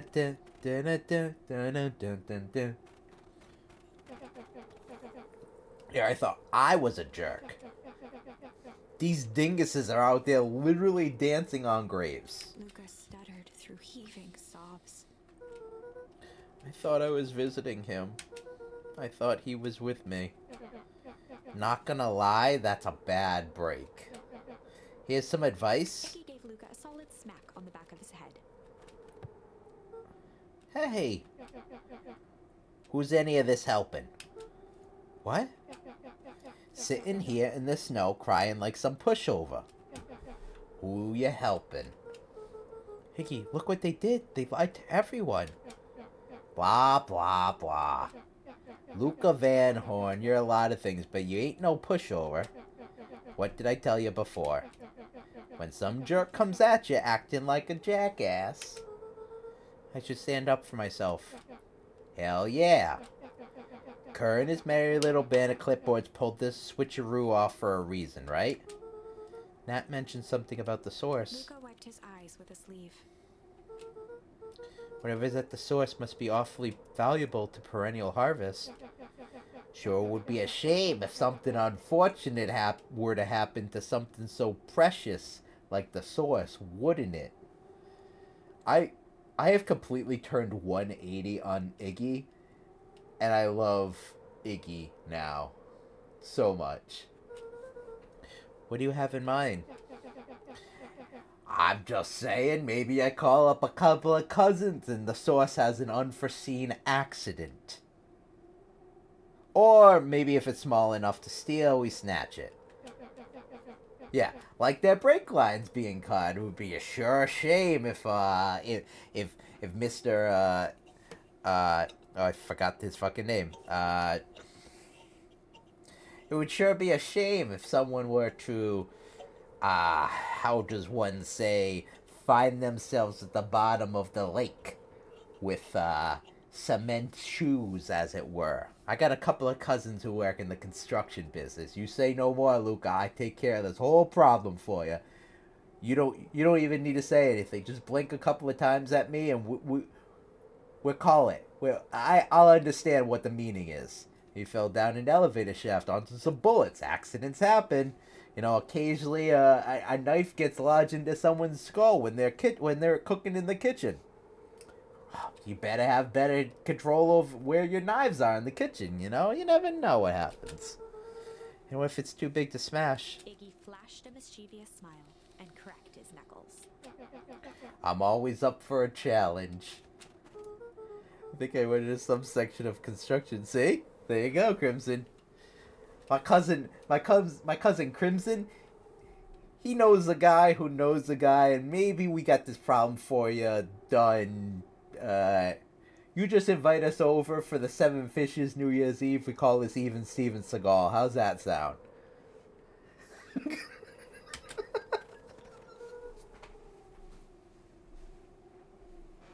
Hi, Aurora. Are you enjoying this? I do love iron and welding. Let's do this. Okay. So we have to locate the source. It seems like we're fucking making good progress on this storyline. It can get awful cold out there in the woods, Luca. Probably best for you to stay put and conserve your energy. Help's on the way. Where's Rolo? Where's my mom? Did you kill her? Oh, heavens no. Do I seem like a killer to you? I mean, technically you're a hyena, so... Yes. Iggy and Luca shared a skeptical look. Well, do I?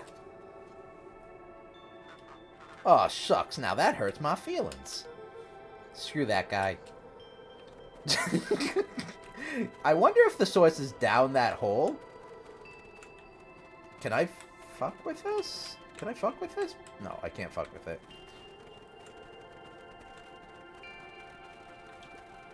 Oh. Shit. Wait a minute. If this is the original town, then that means... He darted behind a large pine and began digging furiously. He emerged holding a shoebox with a crude skull painted on its lid. The fuck? What's that? Long story. Trust me, Luca, you don't want to get implicated in anything vis-a-vis this box. So a few years back, I came into possession of some, how do you say, gunpowder activated weapons. Not wimpy firecracker stuffs they give kids. The good stuff. So why did you bury it under a tree? That's a long part of the story. Technically, the fuzz was coming and was gonna start breaking down on my old cousin Tony, and I was like, you know what? I got this, Tony. I got a surefire hiding spot. No one will see it. You and Rolo were doing chores at Rolo's chicken coop, and you guys pissed me off for some reason or another. Rolled his eyes with realization. No, you didn't. Oh, he's the one that set fire to the chicken coop. The plot thickens. Iggy stifled a chuckle. Yup. I just wanted to give you guys a little scare.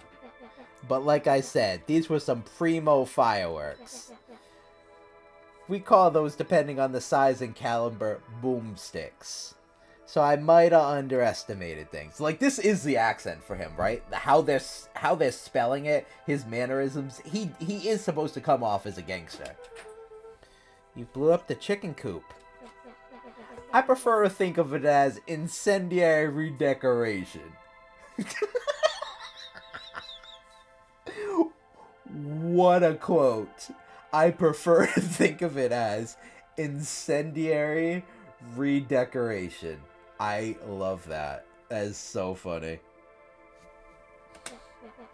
Sorry, but you should have seen the looks on your faces.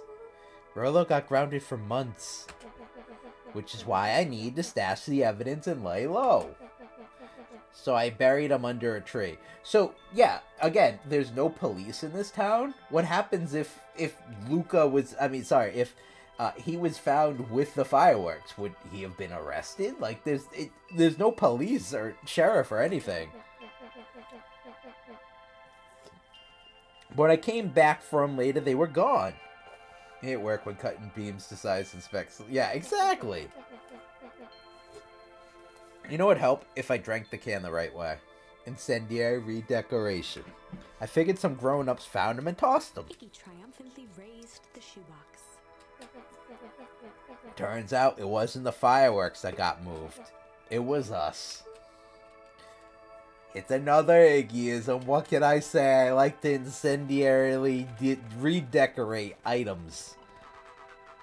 Do you think this is a game? Newsflash, boyo. You're not a hero.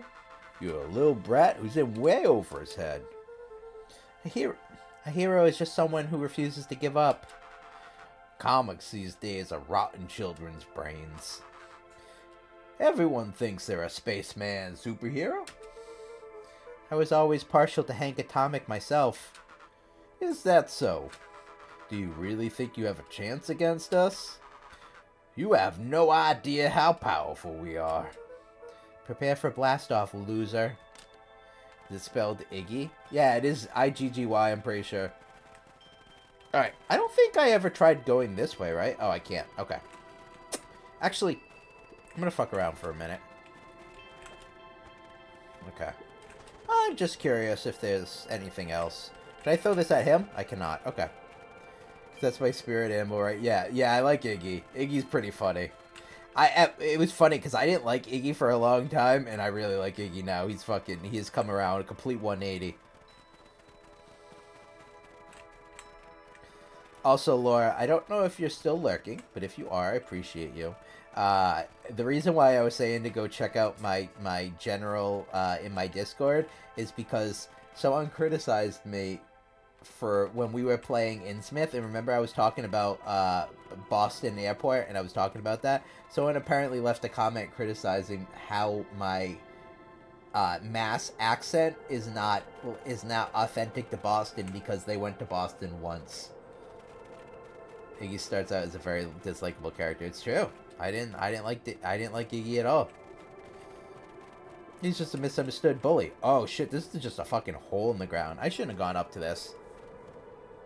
Luca and Iggy inched up. I should have gone into town hall first. Whoops. Arctic air breathed out of the cavern in heaving gusts. Echo! Go. Whoa. I can see why they wanted to move us all out of town now. But why would they dig a giant hole? I think this is it. Locate the source. It is. This is the source. It's just a dang hole. How do we smash a hole? Oh shit, we're fucked. Oh, it's much more than that, my annoying little friend. Kerr! Where's Rolo? I wasn't lying before. He's safe. Well, safer than you two, at least. Is he gonna push us in? Drats, it's cold. You just had to drag me all the way out here, didn't you? Mr. Kerr gazed down the abyss in contemplation. It really is something, isn't it? What did you do to our home? Our town, let's say. What is all of this? Well, that's a doozy of a question. This is the source, where they collected the unrefined, Kerr scratched the back of his head. Honestly, boys, I don't understand any of this well enough to explain it. Fact of the matter is, I'm not paid to know. What do you mean you don't know? Ain't you in charge? Oh, heavens no. My role is merely to flash a winning smile and manage various? Oh, complications. Complications like us? You are a smart boy. His face contorted into It really is nothing personal. Some people are destined to strive for greatness, and others are simply obstacles along the way. Seems like you were destined to be a creepy lackey. The point is that we all play our part in life. Mine just happened to be a lead in a role of a lifetime. And you happen to be extras, ready for your curtain call. We aren't giving up without a fight. Your smile ain't gonna be so winning after we're done with you. Now boys, there's no need for melodrama. It makes even a professional such as myself embarrassed for you. Is this guy just like a straight up hitman? Toss 2 55-gallon barrels of... Yeah, boy, this guy is a fan. Yeah, he really is. He's very excited for killing these children. Let's change the mood a bit. Snapped his fingers. Scene change. Well, we're fucked. There, that's better. Deal with them. Iggy turned to Luca with a sly glance. Why are you smirking? Because I have a box full of fireworks and you don't. Iggy waved the box into the air, threatening to drop it down the hole. Stop! Let's not do something regrettable. Joke's on you, regret is one of my specialties. Another Iggyism as you if you were. Out of curiosity, what would happen if I threw these into your precious hole? Nothing? Nothing at all. You're a terrible liar. I'll have you know, I'm an excellent liar, watch. I'm an exceptional liar. There it is. That's far enough. He plucked a single bottle rocket from the box and held it up with reverence. Stop, you fool. Call off your goons. After a long pause, Mr. Kerr flung up his hand with frustration. Very well. You can all head back for the night. It's been a long day. I'll handle these two from here. Mr. Kerr sighed into the frigid air. It's just us now, Iggy. You can put that down. What, like this? With a nonchalant flick, Iggy tossed the firework into the hole. Oh, Iggy. Iggy. You little mischievous guy. Who else but Iggy? Another Iggyism.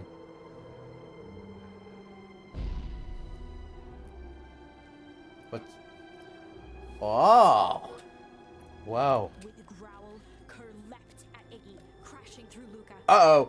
Oh, shit. Oh! He tried to twist away, but in the struggle they both tumbled over the side. Uh-oh. I don't think we're gonna be able to save Iggy. Dove forward, bracing Iggy's hand just before it slipped. Oh no, oh no, not like this. Not like this, Iggy, please. I can't have another Roger incident. I can't let my friends die. Could see Kerr further down, clinging to Iggy's coat. You reckless child, what have you done? Luca, listen to me. Hold on tight and use the walkie-talkie to call him back. What channel do I use? It doesn't make a damn difference, they're always listening. If you do that, the clipboards will just haul us up and snag us both. The only way you get out of this is if Kerr's out of the picture. Just let go and save yourself. If he does, we'll both die. I don't want to die, but seeing the look on your face almost makes it worth it. It's another Iggyism. Mr. Kerr, you've had a long life. Why don't you actually do something selfless and just let go? Mr. Kerr gasped with interest. Long life? I'll have you know, I can still play at 25. You should have heard me sing the part of Phileas Young. With a wild look in his eye, Mr. Kerr began to hum a proud melody. This guy is completely detached now. Brum dum dum. Brumpy dum dum. Wow, can you believe this guy? What? What? Okay. Luca's hand began to cramp. Oh no. His voice began to crack. This ain't gonna be the run if I just got a fucking little charm. Kerr, just let go. No can do. If you want to save your friend, you'll have to save me too.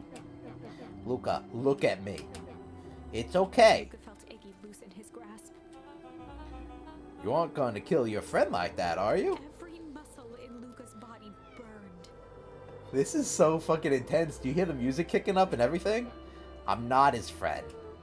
Yes, you are. Nah, I'm just a no-good bully. I'm Iggy. Like you, Kerr.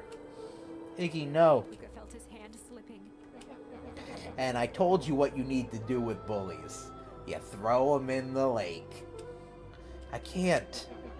It's the only way out of this mess. 2 birds, 1 stone. It makes sense for us to fall together. Wackadoos travel in packs. Calm settled over Iggy's face. Luca, let me do this. Take the gun, leave the cannolis. Iggy's voice was cold. Iggy just fucks it up. Let me do the right thing for once. Oh, shit. Oh boy, Luca had no choice but to blank Iggy's request. Oh, I have a refuse option. What do you guys think? Are we gonna let Iggy go out? Or are we going to refuse him? What do we think?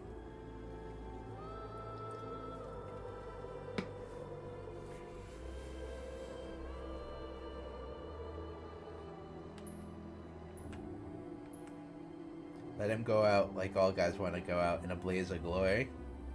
He's gonna fall down the hole and be like, I'm fucking Iggy! Luca had no choice but to accept Iggy's request. With a quiet blink, Luca watched a teardrop sail down into the howling void. As his fingers slowly gave up, he met eyes with Iggy. Good. I'm fucking Iggy! His words were swallowed by darkness.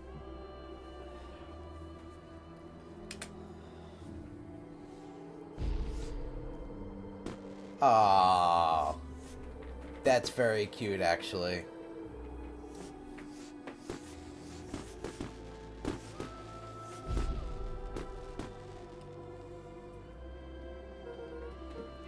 Hell of a goodbye, Iggy. Oh, goddamn mouse, get out of here. Blaze of glory, that's true. Luca, you should really step back. What? Quickly. Oh! Curious. Ah, but of course. Those fireworks of Iggy's must have been just the right amount of energy. We should get out of here before perennial harvest arrives. Okay. Theory. So I'm guessing that Grandma and the 2 other resistance members came here, blew up the source, right? And the source blew up and froze everything of in the last time that we finished the game. And that's why Nat is saying here that they're surprised that it wasn't more of an impact. So I think that's what happened when Grandma said that she was sorry for what was happening, blah, blah, blah. But Grandma probably didn't expect the source was going to flash freeze everyone. Not until you tell me what just happened. Your friend's sacrifice just saved his town. For a little while, anyway. How? Tempest liquamine is a peculiar substance. What are you doing? Stop. You're being bad.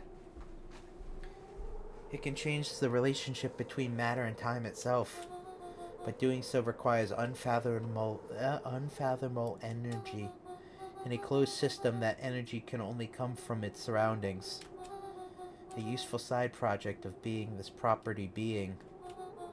By adding precisely the correct amount of energy to it, one can create a cryogenic cascade. So the gunk makes things cold and the firework made the hole freeze over? That's one way of putting it, yes. As dumb luck would have it, the fireworks weren't strong enough to generate a runaway reaction. I shudder to think what would have happened in that case. We have some idea what that would look like. That's true. We saw what happened. It'll take them a good while to safely break through the access to source again. If you know all this stuff, why haven't you been helping? I have been, in my way. Each one of us has a role to play. Iggy's role, it turns out, was to buy us precious time. Mine has been to observe and wait. Wait for what? You. Me? Why? What's my role? A fierce twinkle flashed in Nat's eyes. Luca Van Horn, you are going to save the world. With a chuckle, Nat turned and walked west. Dumbfounded, Luca followed behind him, trudging through the snow. Every step taking him further away from everyone and everything he knew, and closer to destiny.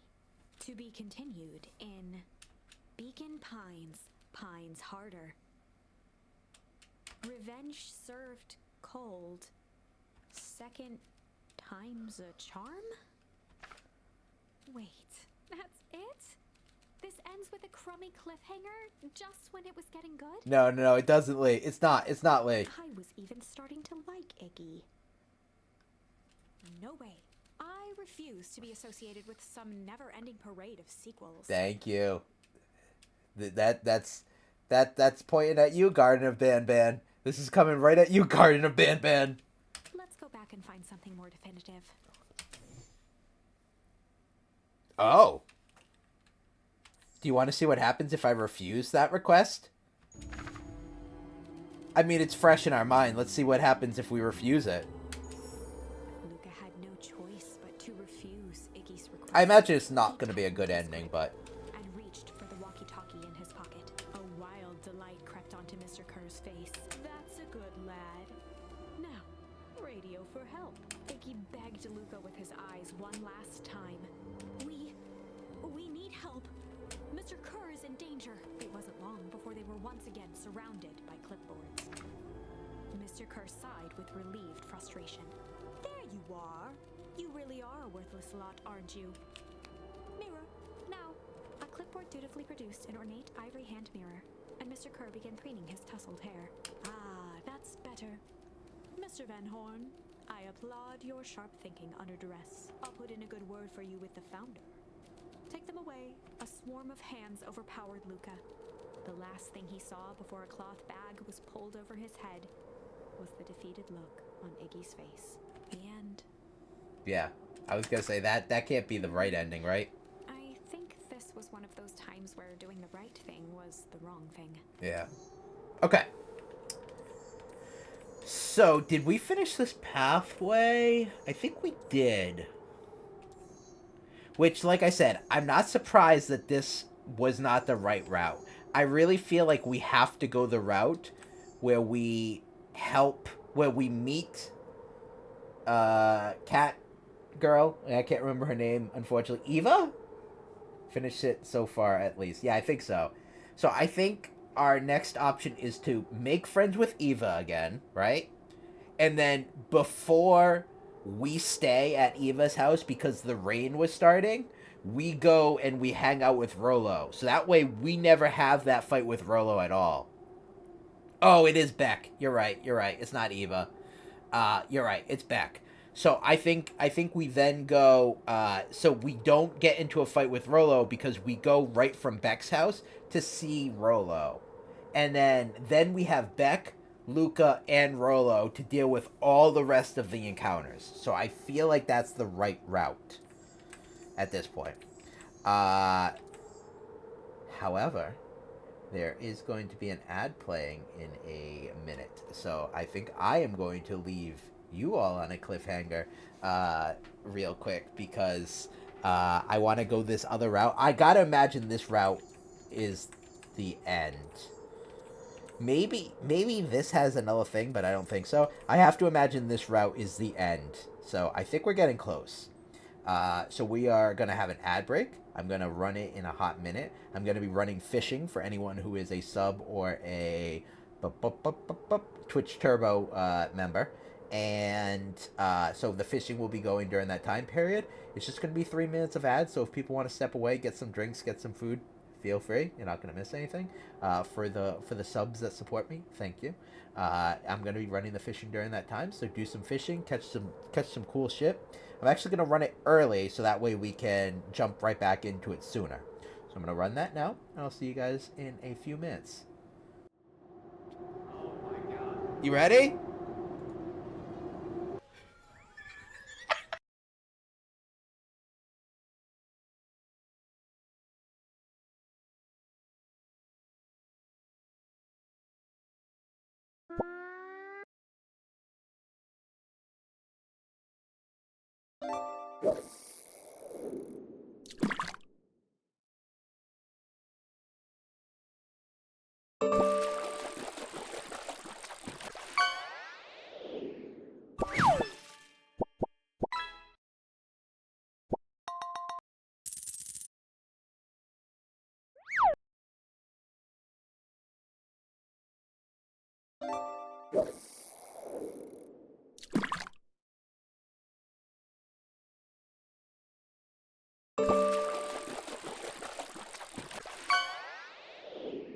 Ponyo, ponyo, ponyo, fishy in the sea. Tiny little fishy, who could you really be? Ponyo, ponyo, ponyo, magic.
Count Quackula?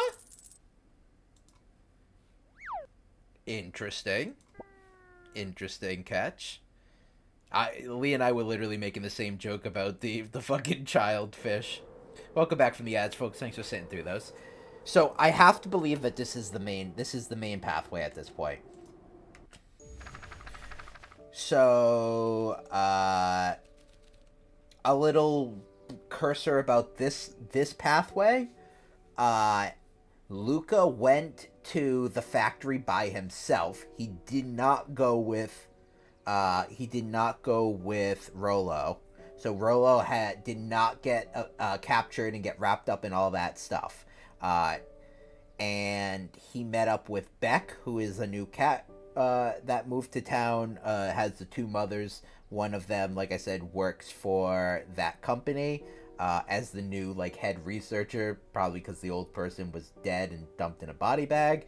And so Beck had Luca over for dinner. They had pizza with pineapple on it, and then Luca was leaving to go meet up with Rolo, and then it was either going to rain or it was going to not rain. Last time it rained, we spent time with why can I never remember her fucking name? We literally, Yargan literally just said it. Beck, Jesus Christ.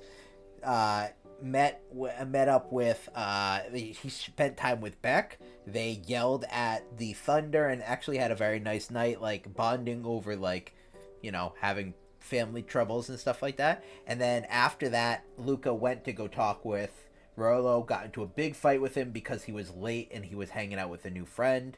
And then that whole storyline basically progressed to them making up friends again and then being frozen. So, yeah. So we will see what this pathway leads. And we're going to say it broke. Luca began to respond, but the sky answered for him as the clouds above began to break, revealing patches of star-filled summer night. Moonlight filtered down, shimmering in the treetops. Sure, you can meet Rolo. You're not going... What's her voice? I tried to give her the Cockney one, but I couldn't do it very well. Hello? You're not you're not going home? No, I promised Rolo I'd tell him about... Luca stopped himself mid-sentence. Promise you tell him what? Spit it out, bub. We're thick as thieves now. I actually kind of like that accent for her. If there's a juicy secret, you've got to tell me. Okay. You can come to the treehouse and I'll tell you both what happened. Heck yeah. Oh, right. We haven't told Rolo about that situation yet. We were meeting up with him to tell him the situation.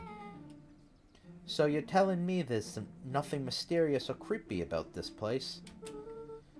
It's almost boring. It's mostly boring and empty. I refuse to believe that. Big sparked gate, looming mansion, rich reclusive owners.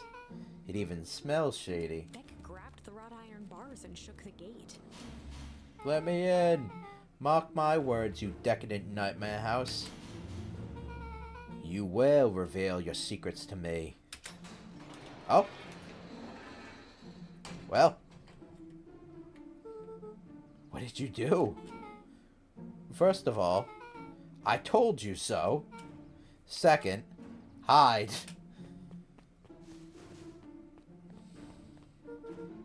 Oh, we're gonna get more of this plot line. Okay, alright, good. That's Eris Valentine. Who's that she's talking to? Shh. I expect you to return that suit in working order. Of course. As long as everything proceeds as planned. There's nothing to worry about. The only thing I'm worried about is what's rightfully mine. If that means making some unsavory alliances, so be it. I couldn't agree more. There comes a time to suspend hostilities.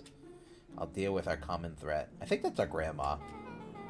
Now this is what I was talking about. Beck's voice was an excited whisper. Proper shady stuff, this is. Someone in a suit like that tried to grab me yesterday. Seriously? Shh. You do understand that when all this inevitably fails, I will deny everything? I wouldn't expect anything less of you. You just worry about your part in this and let me handle the rest. I can't wait to see the look on that Rube Kerr's face. Yes, the truth will come to light. I'm still surprised you're so comfortable with potential collateral damage. If there's one thing I've learned, it's that change is painful. Wow, I was expecting shady, but that's just straight out supervillain talk. If you don't mind me asking, why are you doing all of this? The mysterious figure retracted their mask, hair pushing out. It's gonna be Grandma. Oh, it is Grandma. Family. A chill ran down Luca's spine. No, we kind of put that together. His vision blurred. Beck stifled a sharp wince, and Luca looked down to see himself wrenching her hand. An answer I can certainly respect. Gran tousled her hair back under the face mask. Just remember, keep everything nice and normal until the festival. I don't need lessons in rousing suspicion. Gran gave Eris a curt nod and disappeared into the night. Bye, Gran.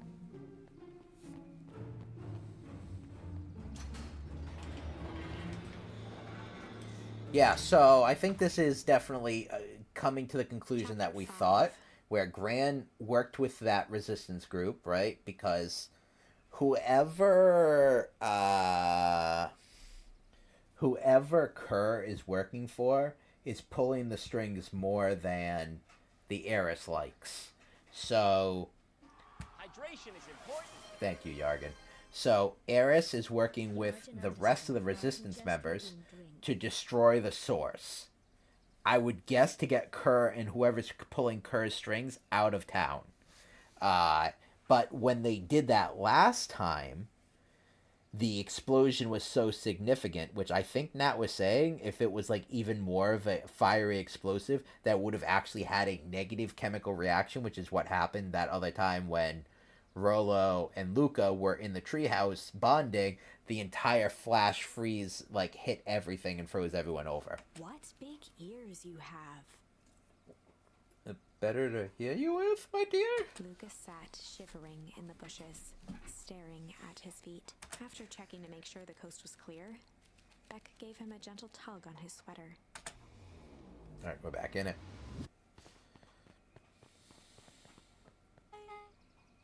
What's wrong?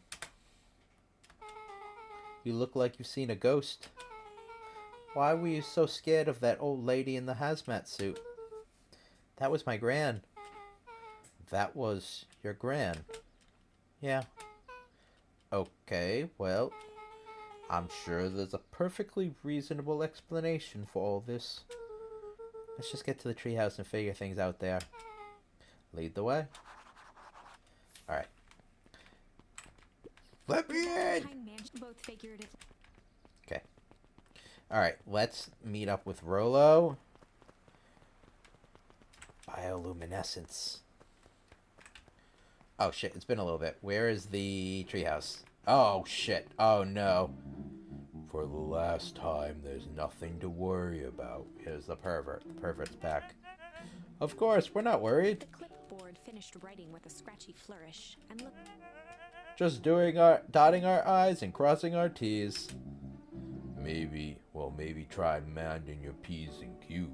Mr. Nuncreed, arms crossed over his paunch, gave an exhausted sigh. If there's anything you need knowing, you'll know it. Absolutely. If you'll just sign here acknowledging everything is accurate, we'll be out of your hair in a flash. Oh, for the love of... He snatched the pad and scribbled his name so hard. There. And would you like my eternal soul as well? The clipboards looked at each other for a moment, almost pondering the possibility, then broke into laughter as they walked away. Okay, so we know Nuncreed is a fucking creep. I don't think we should be next to him. Can we, like, sneak by him or something? He's scratching his tummy. He's gonna kill us. He's gonna kill us!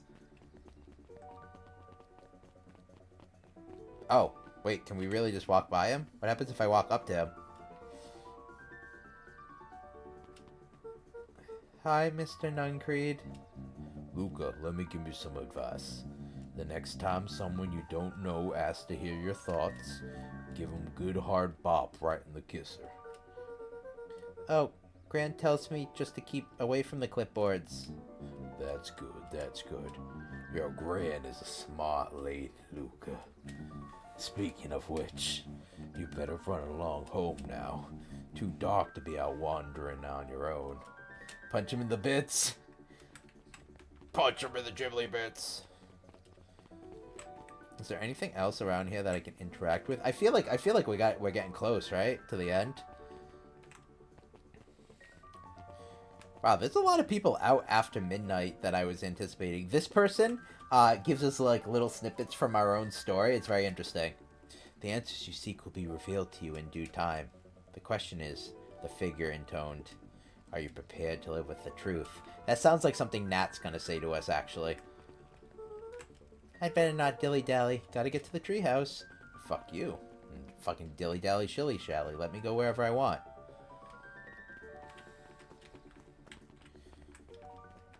Is this different? No. Why did I come here? Alright, I don't need to watch that shit again. Is there anything worth doing at this? Why is it zooming in? Find a way to kick a melon. Melon!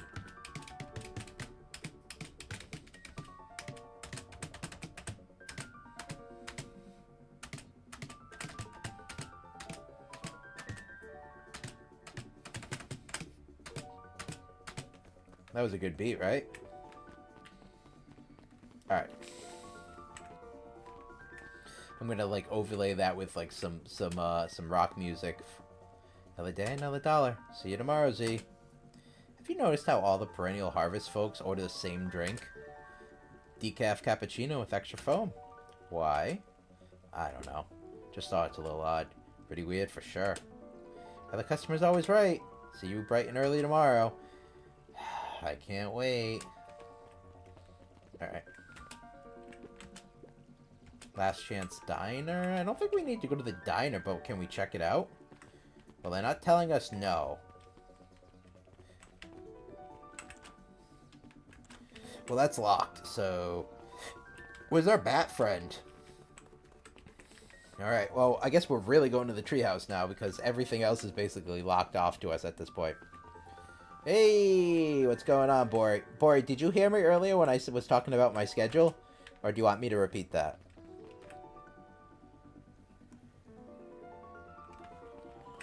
Oh, did they move the pigman?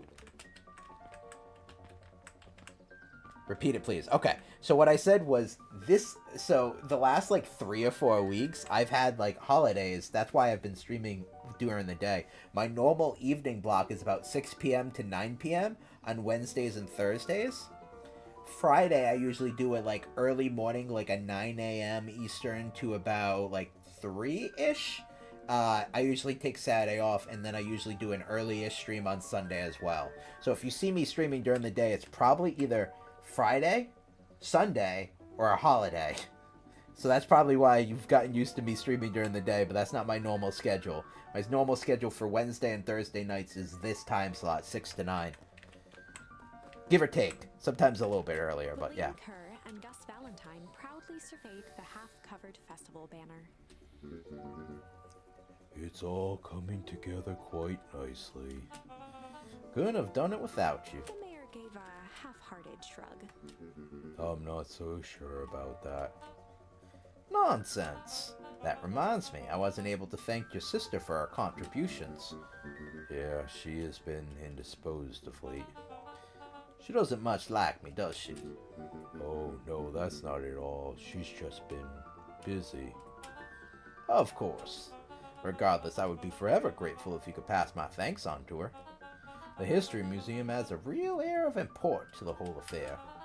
And we couldn't very well celebrate the story of Beacon Pines without including the Valentines. My father was a great man. You're darn tootin' he was. Kerr locked his arm on Gus's shoulder. But I mean the entire Valentine family. present company included. Can I ask you something, Mr. Kerr? Call me William. Ask away. William, why are you doing all of this? Gosh, I've never felt one needing a compelling reason to throw a party. Not just the festival. All of this. There's gotta be 100 down on their luck towns out there. Why is Perennial Harvest so interested in helping Beacon Pines? You know what I love most about agricultural business? Seeds. Seeds? Yup, little bundles of potential. With a glimmer in his eye, Kerr gestured grandly toward the horizon. You treat a seed right, nurture it, feed it, and it can grow into something truly special. You see potential here? Undoubtedly. The seed of greatness is already under our feet. All it needs is a little nudge. And the right leadership, of course. Oh. Good night, Mayor Valentine. Just walked right by Luca. Good night, shithead. Yeah, so yeah, my normal schedule, Bori, is, evenings Wednesday, evenings Thursday, mornings Friday, skip Saturday, mornings Sunday. That's, usually give or take mornings on Sunday. Sometimes it goes a little bit later. Sometimes it goes in the evening. But yeah, that's my normal schedule. So you like I said, you probably got used to seeing me stream early on a bunch of different days because there's been a holiday literally every week since, I think, November. Except this week. Oh, fishing. British. Oh, this is nice. Nope, that's southern. Hello, hello. Oh, this is nice. Yeah, the treehouse is just a little further on from here. So what's your buddy Rolo like? Rolo? Rolo. Not particularly helpful. Sorry, I've just never thought about it. Lots of energy. He's funny even when he's not trying to be. Things have been tough for his family since the foul harvest. It's about damn time you tell me what this foul harvest thing... Nope, that's southern again. God damn it! I was too busy doing the frickin'... hyena.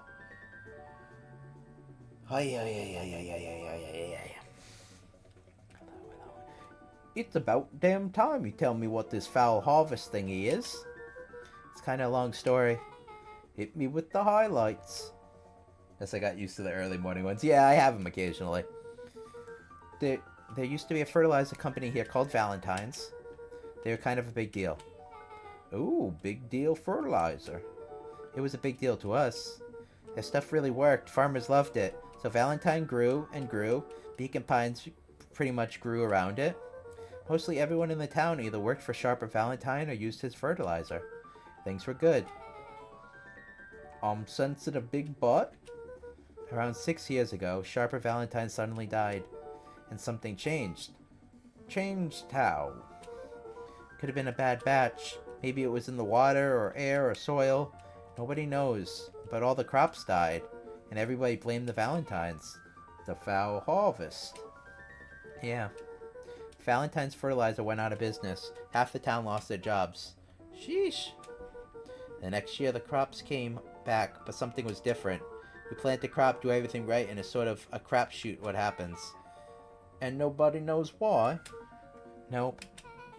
I take it Rolo's farm got the short end of the stick? Yep, for some reason their farm was hit harder than the others. That sucks. Things have gotten better since Perennial Harvest came to town. The Beacon Pines Reborn Initiative? Yep, first thing that...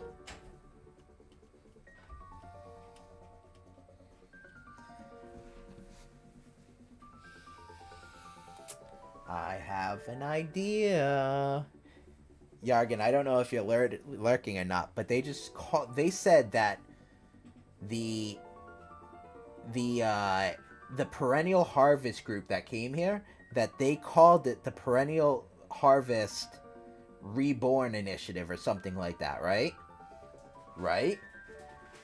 So what if it is like we were thinking before, where they are literally trying to take the dead and bring them back to life? And that is what the Reborn initiative is.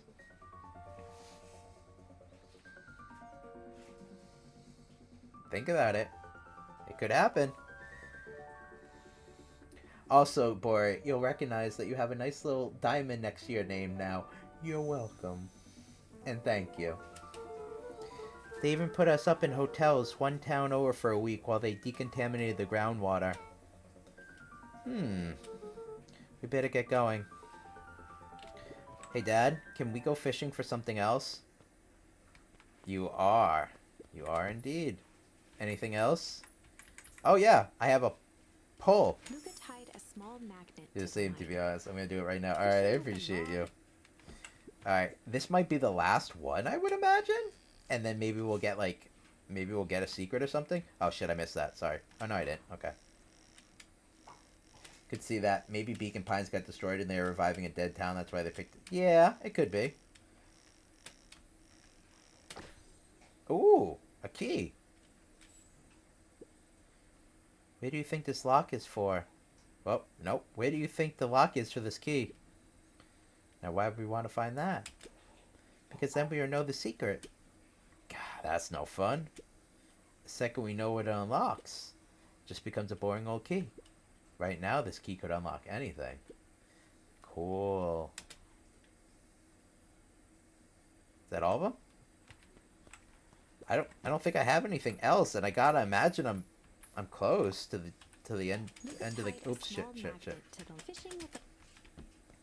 All right, well, flashback is done. Yeah, I'm wondering if it's literally a Reborn initiative. Meet with Rolo at the treehouse. So Rolo doesn't like new people, so I don't know how it's gonna go with him meeting Beck. It's about time. I was about to give up and go home. Who's the new kid? Name's Beck. You must be Rolo. I see my reputation precedes me. Welcome to Mission Control. Rolo waggled his head with pride. Well, you'll find we spared no expense in construction. I've seen worse looking piles of junk. Thanks. Hey, Luca, you know the security concerns we talked about? Yeah? While I was waiting, I made some improvements. Let me lock this baby down for a little test infiltration. Can't be too safe these days. What is happening? Oh, he's keeping us out? Okay.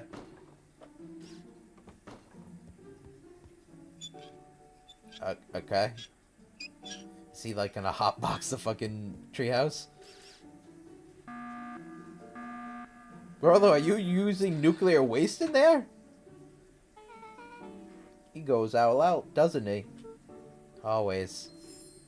Oh, we got a new charm.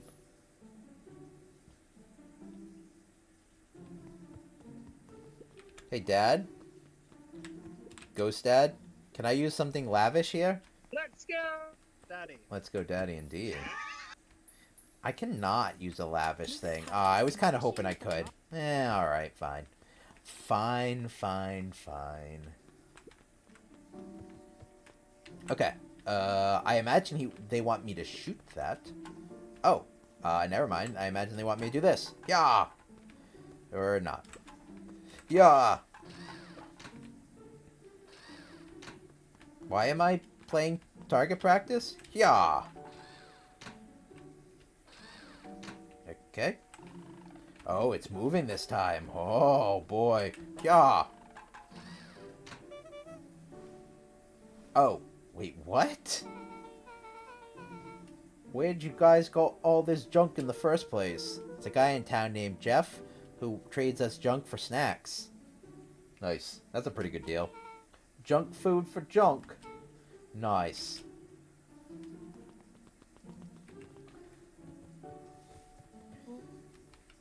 You know, I think I'm actually starting to veer into more Australian than British at this point, so I gotta do this.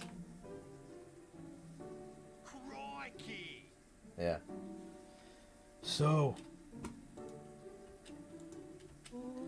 pretty sweet security, right? It was imaginative, I'll give you that. Luca, are we sure we can trust the new recruit? I'll vouch for her. Thanks, I guess.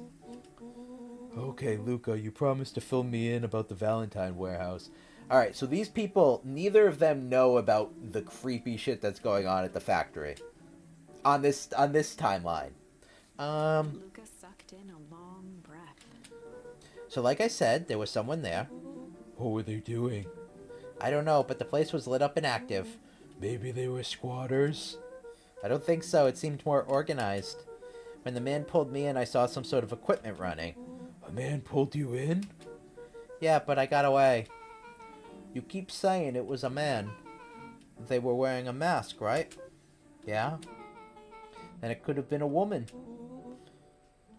Rolo just doesn't give a shit. So how'd you get away? I grabbed a rock or something and broke their mask. They let go and I ran. Dang. That's intense. No wonder you freaked out when you sold your grandma. Yeah, that's the other part. On our way here, Beck and I saw Eris Valentine meeting with Gran, wearing the same sort of hazmat suit. Rolo let out a low whistle. And they weren't there for idle chit-chat. It was a proper clandestine meetup, it was. Blimey. So let me get this straight. There's an operation in full swing at the Valentine warehouse. You were almost abducted by a strange man or woman in a protective suit. And they saw your Gran in the same suit talking to Eris Valentine. Pretty much. I'm beginning this town is kinda awesome. Rolo and Luca shot back a look. No offense. And so we can logically conclude aliens or alien zombies have infiltrated the town. Wait, does someone want to play the little X-Files sound alert at the bottom? I feel like this would be a fitting moment for it.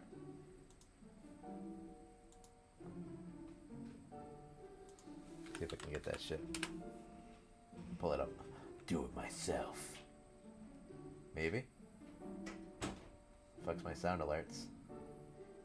Yeah, that's fine. Just fucking play the thing. Where is it? Where is it? Where is it? Where is it? There it is. Thank you. Thank you, me.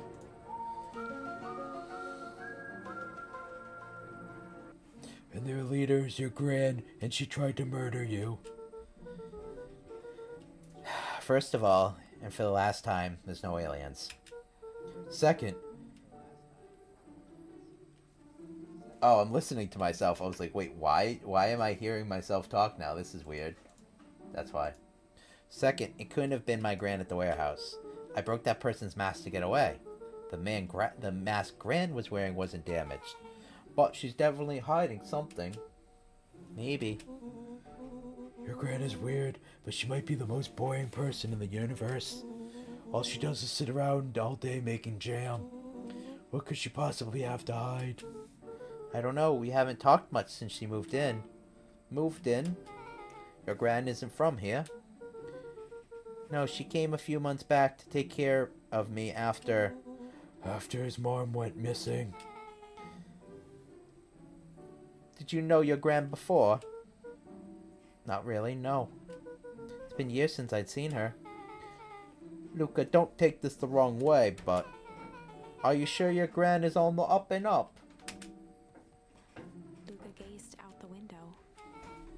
I'm just saying, it sounds like some strange stuff has been happening since she showed up. We could say the same thing about your family. But you're right. Luca, your Gran is hiding something. And Pa always says folks only bury stuff worth digging up. We need to investigate your house. If Gran really is hiding something, don't you think I would have noticed by now? Not if it was locked in the closet that she told you to never open up. See, I remember. I paid attention. I did the homework. I studied for the exam. That's kind of the whole point of hiding something. I guess you're right. Gran's been leaving the house for hours at a time this week. I'll call you two tomorrow when the coast is clear, and we can start getting to the bottom of this. I'm always game for a good snoop. You can count me in. Alright, we're making progress. Chapter 6. Pick up sticks? Secret lair. Secret lair. Summer forged ahead. Through the but the nights always mountain. seemed to grow colder. Luca walked home slowly under the pale starlight, cautious to avoid any more surprises lurking in the shadows. Secret. Kind of got that middle part confused there, but then it goes secret tunnel. Reaching home, through he the slipped quietly mountain. into bed, half dreading what they might discover the next day. All right, so it's definitely in her closet, right? 1,000,000%. What time is it? Oh, I like his little sleep outfit. Oh, okay, well, he immediately changed, so he doesn't give a shit what I think. Okay, give me a second. You crazies down there.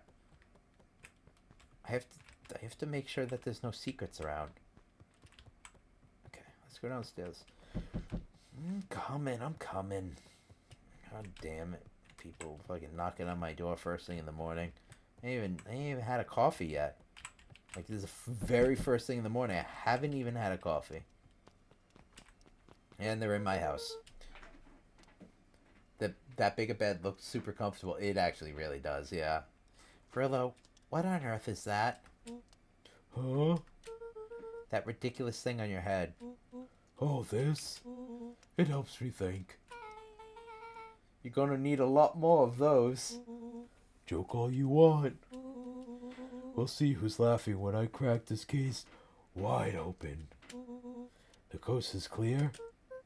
Yep, whatever she's been up to this week, it's keeping her busy most of the day.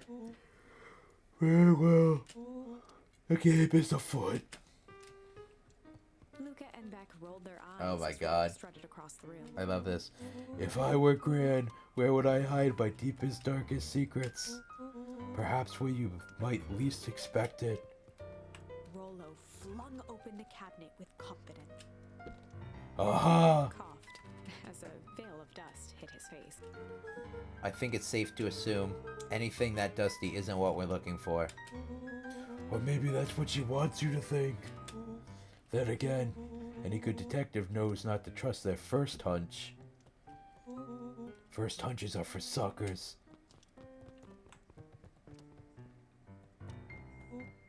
Eureka!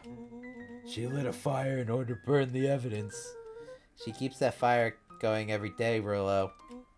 Drat, it may already be too late. Just think of the mounds of documents lost to ash. Okay. I'm gonna stop you right there. Could we just think for a moment?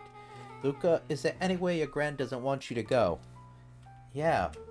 The closet upstairs. So maybe it stands to reason that we should check there first. No dice, it's locked. Well. Look who stands to reason now. And I have no idea where the key is. If it's really important, then she probably keeps it with her. Anywhere else? She has berry bushes. Who has ever thought, I'm going to take this important thing and huck it in a bush? True. Anything else? Maybe something out of the ordinary. Well, she is always worried I'll break her fancy dishware in the kitchen. But it doesn't matter anyway, I can't reach the latch. A look of realization crept onto That's why you Luca's need a face. lockpick kit. I mean, I kind of thought that he would have had the lockpick kit. All three kids snapped to glance at each other, then sprinted in turn toward the kitchen. They're gonna start breaking glasses. Or are they gonna all... Are they all gonna, like, get on top of each other's shoulders? This is gonna be adorable. Alright, Rollo. This is your time to shine. Ah, yes. You've called upon my expert detective skills. And now I shall proceed with... Before he could finish, Luca scrambled up Rollo's back. Hey, this isn't my idea of detective work. Every squad needs a good lockpick. Ah, see, there you go. There you go, Yargan. And every good lockpick needs a sturdy head to sit on. This is beneath my standing. Stop complaining and hold still. Got it. The three crowded around the hutch to peer in. With the glass doors opened, a perfect porcelain display gleamed in front of them. Their eyes searched for anything amiss, but the only distinct feature was its impeccability. Well, that was anticlimactic. Yeah. I don't really know what we were expecting. Like, oh, hey. Let me just yank on this random teacup and... Pulled on one of the teacups. It slanted forward with a hollow click. The entire hutch began to rustle and slide under its own power. Ah, secrets! Seems like your grand has been doing some remodeling. Dude, only 2 types of people have secret layers. Evil masterminds and superheroes. So which one do we think she is? We're about to find out.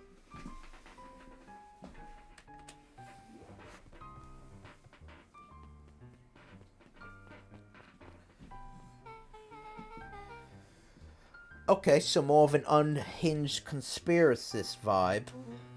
Oh, wow. Yeah, this cannot be good. We need to look around before jumping to conclusions. Are these explosives? What do we have here? Barrels marked caution explosive. Yeah, so she is a terrorist. She did blow that up, and that is why we got turned into icicles one episode. And jam jars? Oh! Is she hiding the jam as explosives? Is she smuggling explosives throughout the town as jam? That's enough jam to feed the whole town. What kind of incendiary jam is your grand making? Oh, I got a new little gimmick. Incendiary. She wouldn't have had me walk around the town delivering bombs. Right? Only one way to find out. Rollo casually spun open a lid and dipped his finger in the jam. I like how he taste tests it to see if it's an explosive. Huckleberries. He smacked his lips. A hint of brown sugar. And ink? What? Yeah, remember how I said that I thought that they were hiding messages in the bottles because she was like, make sure these 2 get to this person and the other one goes to this other guy. Rollo plunged his hand in the jar, fishing out a soggy slip of paper. There you go. Aha! Rollo offered the slimy note to Luca and licked his fingers clean. It's addressed to Mrs. Fratelli. A graham jam gram. It says, last night I used the disguise Eris provided to scout the location. The timing window should be possible. Operation Sparkplug is a go. Oh man, are they doing a heist? Whatever it is, it can't be good. So more a bombshell than a bomb, am I right? You're new here, so I'll let it slide. But I'm the bad joke guy around here.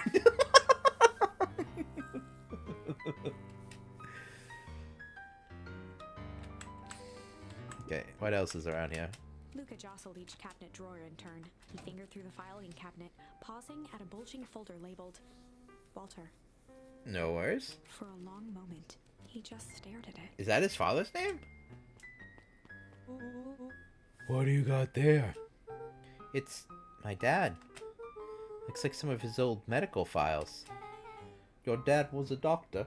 Luca nodded and caressed the label. Okay, yeah, so can confirm his dad was a doctor. Well, are you gonna read it? Here, let me help. Rollo swiped the folder from the drawer and began leafing through the pages. He whistled to himself, barely looking at the text. How about you actually read some of it? One sec.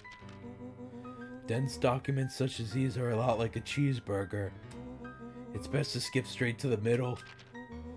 That's where all the meaty bits live. Wow, I had no idea we were in the presence of a preeminent scholar in the dense documents. And cheeseburgers. By all means, proceed.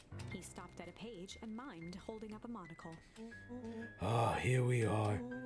Follow-up examination of Terrence Wilby. Patient shows further signs of paleness and malaise. Body temperature continues to drop. He now describes soreness of muscles and joints. This is similar to the symptoms exhibited by Mrs. Wilby just a few days past.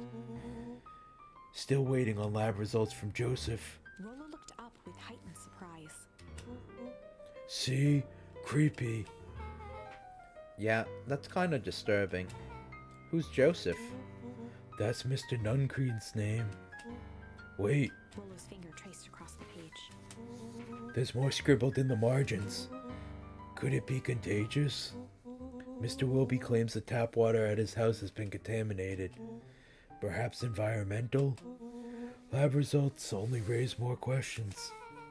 It's like he came back to his report later and made those notes. So it might be related to something else. Rolo scanned through several more pages. Here, the writing looks shaky. I just couldn't help her. This disease, or whatever it is, progresses so fast. And with his wife passing, Terrence's condition follows close behind. Exasperated by the loss, enough is enough. I need to take matters into my own hands. Luca, staring blankly at the cabinet this whole time, spoke softly. What does it say next? Rolo rustled the folder, trying to loose more pages.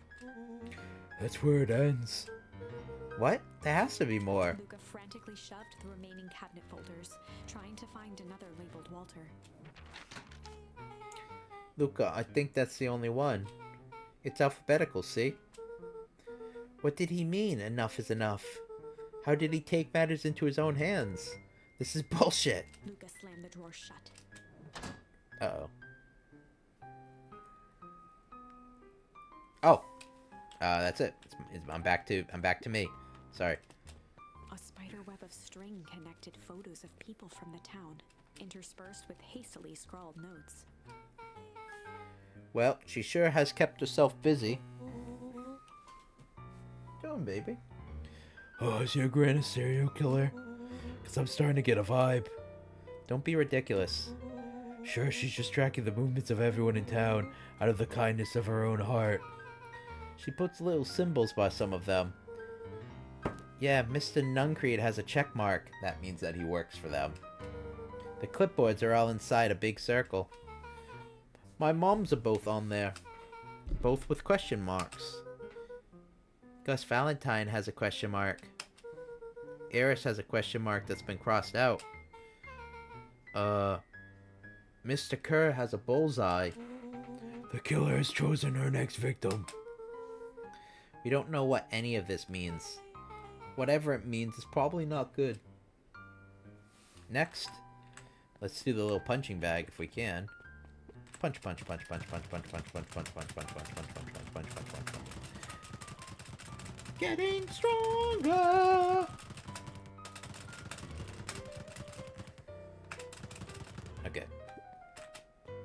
Yeah, he was pretty good, right? Worn down old map of Beacon Pines. Cool, this looks like a treasure map. Not every old map is a treasure map, Rolo. Yeah, but every treasure map is an old map. Can't fault that logic. Look, there's even a pathway drawn on it. It starts at the entrance to town, and if we follow it... Carefully trace the path with his finger. It leads right to... He jabbed down at the end point. Town Square? That's the fountain in the middle of town. What a weird place to hide treasure. Rolo, that doesn't look like treasure to me. The end of the path on that map has the same symbol as those explosives over there. So it's not hiding treasure. A real bummer. Rolo, what's that thing you've been excited about for the past month? The festival. Did you just say gulp? This feels like a gulp kind of situation. Everyone will be gathered near the center of town. Alright, so now they're going to think that your gran is a terrorist. But she's actually talking about the other town. She's going to blow up the festival? Not if we stop her. Oh. I'm sorry. What was that? Luca looked up from the map. What was what? No, I heard it too. That was the front door. Which means someone just shut the door. Which means someone's upstairs. Shh, quiet. Hit the lights. Beck flicked off the light, and they became statues in the dark. Overhead, creaking floorboards bent under slow, deliberate steps. The kids looked up, the tilt of their necks following each footfall. Isn't the door open? Wouldn't they see that? Wouldn't whoever's upstairs see that the door is open? Then suddenly, it stopped. Without realizing, they'd been holding their breath. All three exhaled shakily and glanced at each other. A muffled male voice broke the silence. Oh, it's the squirrel man. Hello? A final few footsteps reached the entrance above them, and the voice now echoed down the stairs. Anyone down there? Nope, he's not Southern. He's, Ned Flanders. Do I have a Ned Flanders in me? I don't think so. Anyone down there? The three kids shuffled to the corners with Kind of like weird nerdy, I think. As he began to descend the stairs, the man's voice punctuated every new step. Thump. Yoo-hoo! I'm not here to hurt anyone. I'm just here to help.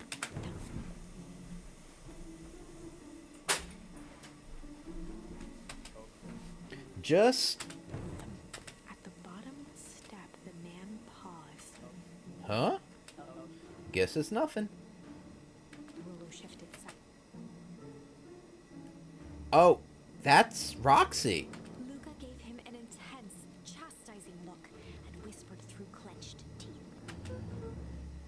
Oh, no, it's not. Okay. Rollo, don't. It was too late. Rollo was already inching toward the stairway. He screeched as he charged toward the shadowy figure. Flaming chicken coop! With all his weight, Rollo tackled the man to the ground. Rollo? Mysterious creepy man? Anyone there? From the dark corner, they saw something move. Well, I didn't know if I had it in me. But there was only one way to find out. Holy crap, Rollo, that was awesome.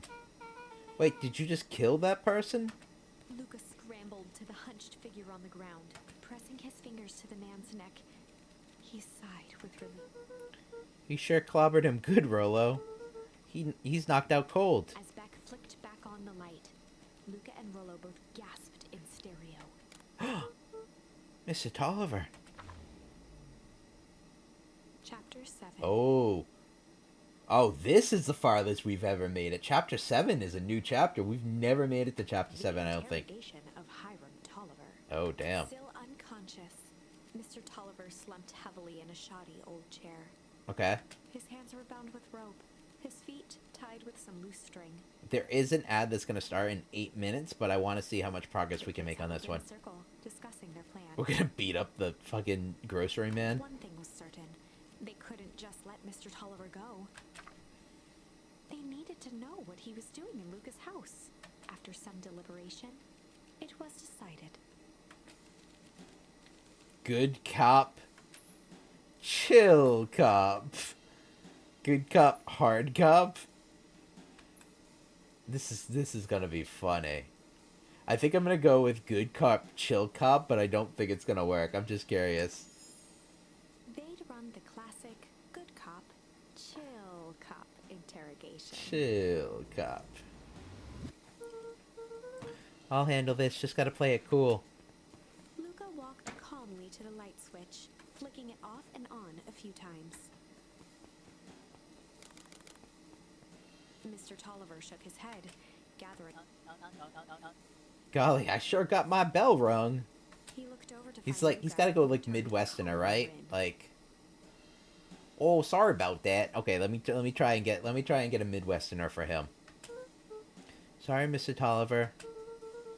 This was all a big mistake. Oh, Luca, what's going on here? Why do you have me strapped down? No one's fault, really. Rollo just got a little startled. Rollo's here? Rollo and Beck emerged from hiding to give a timid wave. Well, alright. Mistakes happen. I'm going back into Southern. Sorry about that. That's also kind of Canadian. You kids gave old Herm a good scare. Just get me out of these ropes and I'll call it even. Luca glanced over to Rollo and Beck, who replied with skeptical looks. Mr. Tolliver, why are you in my grand's basement? I'm here to help, of course. Help with what? What's my gran up to?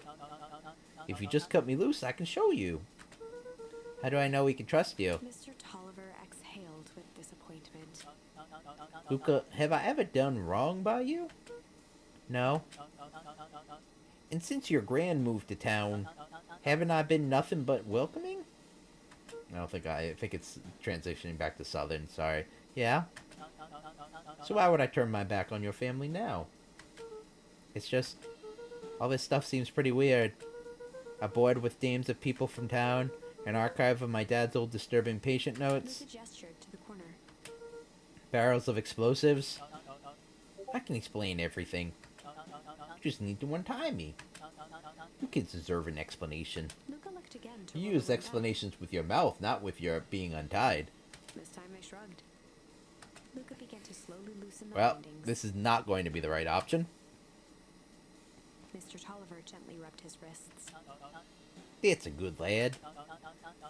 This all makes sense in time. He edged imperceptibly toward the stairs. He's gonna lock us down here. You see, this town has secrets, Luca. A very dark past indeed. Before the kids had even noticed his movement, Mr. Tolliver was at the light switch. A past that must be brought to Punctuated his final words by flicking the switch and rushing up the stairs. darkness, light. Hee hee hee. Son of a... Beck darted to the wall and turned back on the lights. Are we surprised? Rollo confirmed what they all heard. He just locked us down here. Mr. Tolliver's muffled voice came from behind the door. Sorry kids, I wasn't lying, you know. This is for your own good. You kids just keep tight down there, and let the adults handle this. They looked bewildered at each other. Play it cool, huh? Not now, Beck. Alright, so that was the wrong option. I knew it was going to be the wrong option. I was just curious. Of quick steps, the kids looked down in this isn't how it goes in Hank Atomic. For some reason, they'd always assumed it was up to them to save their town. Luca opened his mouth, hoping to conjure some magical words to make this right. Only a hollow croak escaped. The end. Great. Well, we certainly aren't going to find a grand resolution to our tale locked in a basement. That's true. Back to the drawing board. Okay, so, this actually is kind of timing out very well because we have another ad in about 3 minutes. So it's actually funny that we're finishing lines almost within, like, the hour mark each time. It's actually working out pretty well. So I think we're going to go back to the Tolliver thing. We are going to be hard cop with him. But I'm going to run the ad first so we don't get interrupted. So I'm going to be running the clip farm during this one. And hopefully we get to the end soon. I can't imagine we're far from it, considering that we're in Chapter 7 and we're interrogating a man. So I'm gonna switch over to the Be Right Back. For everyone, just take a quick step away. Unless you're comfy cozy, then don't take a quick step away. Just relax. Be a real chill cop. It will be about 3-minute ad, but then we'll be good for an hour. We'll keep those pre-rolls off as well, in case new friends want to come in and meet us as well. I'm going to switch over to Be Right Back. If you have a sub or a Twitch Turbo, it is going to be the Clip Farm. So sit back, enjoy, and I'll see you guys in a few minutes. Yeah. Listen, I'm just a squire. Oh. Nika had. What a difference in names, dude. Alright. Yeah. We're just close to my mood right now. Be honest. Be honest. I am honest. Don't pick the wrong one. What am I to do? What do you think, Fluffles? He's always hungry. I've got no reason to be horny right now. I'm gonna hang out with you guys. Oh, damn, wow. What do you mean, oh, damn, wow? Would you want me to be? Not saying no. That's like fun. It's at the main entrance. Don't die again. I was gonna say no promises. Oh, look at the number. Look how much speed he has. Look at the number. I was gonna fight the lich, but then I got high. I was gonna use my magic too, but then I got high. I thought I had a phoenix, and I know why.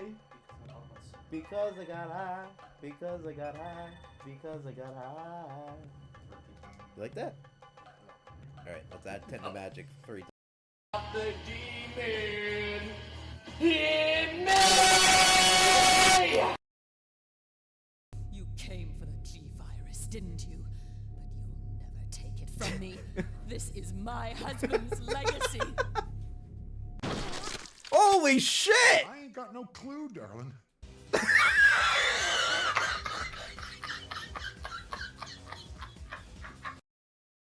Die.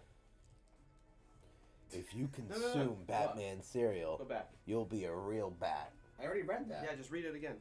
Here's the Do Batman cereal. Honey nut. honey nut. Okay.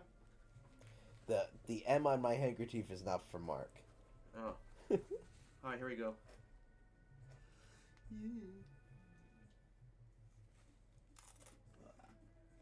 It's still got a crunch. It's got a lot of crunch. Look at his face looking. Not good? Does it taste like justice? What? Get out of my face. Don't do that. Okay, it's gonna, yeah.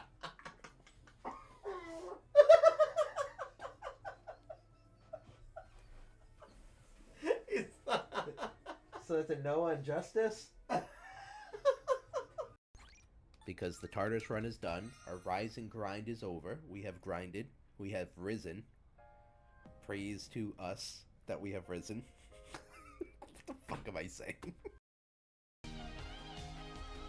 My defense is now level 4. Damn. I don't have to. How much slots do I need inventory wise? Because I don't have enough. What do you have in your inventory? Lobsters. Lobsters. Oh, here we go. Lobsters. Lobsters. Lobsters. Oh, Did no, those we say something funny? metal zebra? Thanks for hanging out with us, Commander and Lee, and anyone else who's lurking. We will potentially be back in a little bit for board games. We might have a quick little break for brownies. He's always been here. He's always been here. You know, when you're walking on the beach, there's two sets of footprints. Oh my god. You look behind you, there's no one there. Oh. It's because you're giving Lee a piggyback ride. Then why is there two sets of footprints? Because you also followed by a stalker.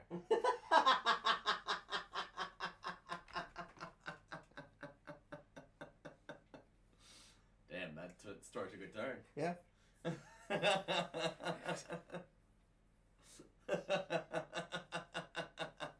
What happens when we stream all fucking day?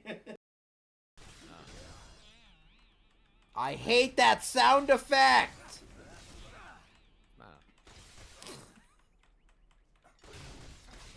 You're gonna hear how fucking annoying it is.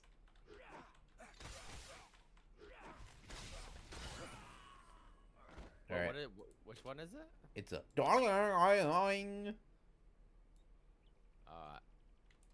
That hasn't happened to me.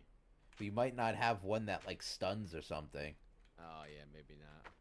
But the enemy boss also just could do that move. So all I kept hearing is because it was me doing it to him and him doing it to me. That sounds incredible. It's the only move I have. Does that freaking sound, so I can't even do anything else. Ah! So, those were some fun clips I haven't seen in a while. annoying when you hear that annoying Nico, now people know where that's actually from. It's from the Ion game that only had really bad sound effects. And I have not seen that one with Lee in a while where it was like, I was like, Lee, if you're lurking, appreciate you. And Lee's like, I've been here the whole time. And I said to Dante, I was like, you know, you're walking on the beach and there's 2 sets of footprints and then one disappears. And Lee's been there the whole time. You're just giving him a piggyback ride. And then he was like, so why is there 2 sets of footprints then? It's like, there's a serial killer who was also stalking you. He's like, wow, that took a twist. I was so fucking tired that day. That was great. I love that one. All right, so let's go back to this. Welcome back from the ads, folks. Thanks for sitting through that. Oops. Okay, yeah. Classic cop, hard cop. They'd run the classic good cop, hard cop interrogation. Welcome back. I appreciate people sitting through that, and it helps because then we keep it off for an hour or so. And I suspect we will finish within the hour at this point. Brandished a steely gaze. I've got this. Read about it 100 times. Oh boy. Burlow's gonna be the bad cop, I think. Swaggered past the chair which propped up the slumping Hiram Tolliver. Without even Is he gonna smack him? Captive, he began with a long, Maybe. Or maybe there's like another hidden 10 hours. I hope not. Well, Mr. Tolliver. Mr. Tolliver remained motionless. Rollo spun around to face him. He'd clearly expected to rouse Mr. Tolliver with his booming voice. Mr. Tolliver? Beck and Luca gave each other an unch. Rollo slammed his fist on the table. I said, Mr. Tolliver. He grabbed the table lamp and beamed it onto the unconscious face. Oh, damn. Mr. Tolliver Oh, not beamed it. slowly Beamed it. lifted his head. He recoiled with a muddled, weary squeak. What in the world? The chair wobbled as he attempted to straighten up. Who? Who's there? Mr. Tolliver could only make out rough shapes through the glaring light. With a gruff tone, Rollo hoped to both conceal his voice and intimidate. I'm gonna give Rollo the Batman voice during this scene. Are you ready? I'll be asking the questions here, punk. Now hold on. Let's just calm down. Oh, I am calm. Calm as a carrot in dirt. As for you, looks like you're sweating. The doubtful expression on Beck and Luca's faces transformed into awe. And I'm not wearing hockey pads. We could do this my way, or... well, let's just say I've never needed another way. Rollo, hitting his stride, was now channeling every detective trope his memory could recall. I love this right now. He slammed the table again. No dance. What? I don't even... Mr. Tolliver's voice became desperate. He was nearly in tears. You've tied me down. How on earth could I dance? Dance with your mouth, punk. Spill the beans. What are you doing poking around this house? Hey, I'm here to help Juniper. To make sure everything's ready. Oh, so you're in cahoots with Gran. Gran? Mr. Tolliver was in a daze, now more confused than ever. Gonna help her blow up the festival, eh? Blow up the festival? Good lord. He shook his head, feeling more and more dizzy. No, you've got it all wrong. Where is she now? She's headed to the source. Answer me this one question, Mr. Tolliver. Harvey Dent. Can he be trusted? Source? I'm sorry, wrong voice. Source. What's the source? It's where His voice faded to a whisper. the town began. Where it all began. What is Operation Sparkplug? With that, Mr. Tolliver passed out cold. Huh? Rollo swung around. Good job, Rollo. Repentant grimace. Damn, Rollo. I think you went a little too hard on him. What'd they say about the source? It's where the town began? We need information. Yeah, but we better not push Mr. Tolliver any further. Is there anyone who might know more? What about the History Museum? Oh, hi, Evie!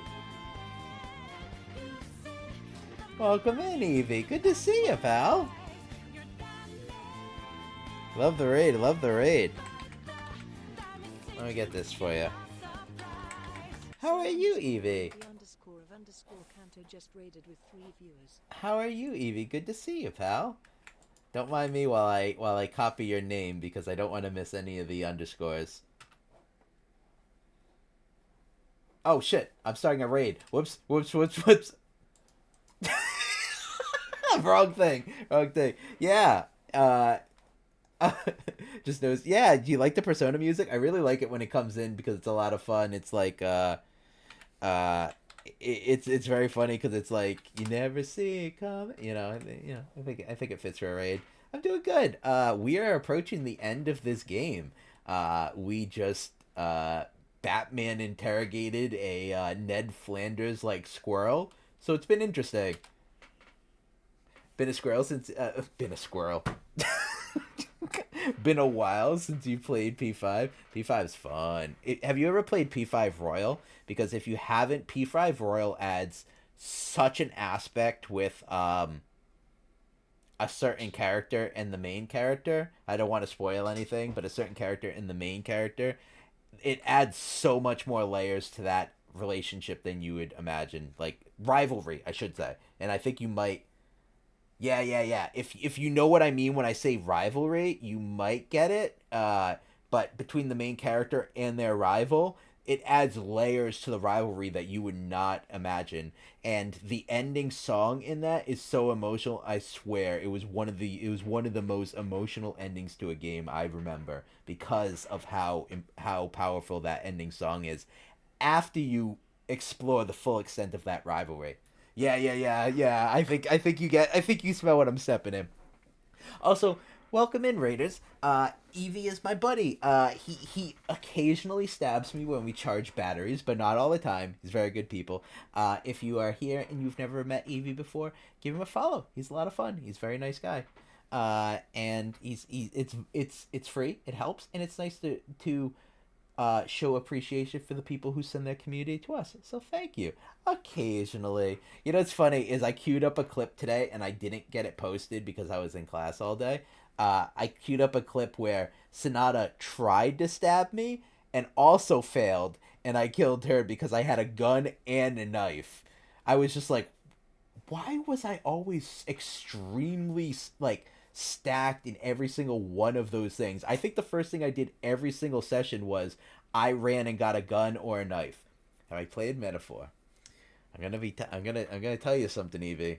When I'm not streaming, I'm playing Metaphor. So yes, I have not finished it yet, but when I'm not streaming, or going to the gym or working, or handling home life, I'm playing Metaphor. Yes, I was playing Metaphor on this stream. And then I was like, you know what? I don't want to be locked in. Yeah, don't spoil anything. I appreciate it. I was like, I don't want to be locked into only being able to play it on stream. So I've been playing it on my Steam Deck. It's actually runs very, very well on the Steam Deck. I'm a big fan. As you can tell, Evie's very good people. If you have not dropped him a follow, definitely do so. He's very, very nice. And like I said, it's free. It helps. And we appreciate the people who send their community here. So thank you, Evie. Raiders, I am AltruistcNico. It's nice to meet you.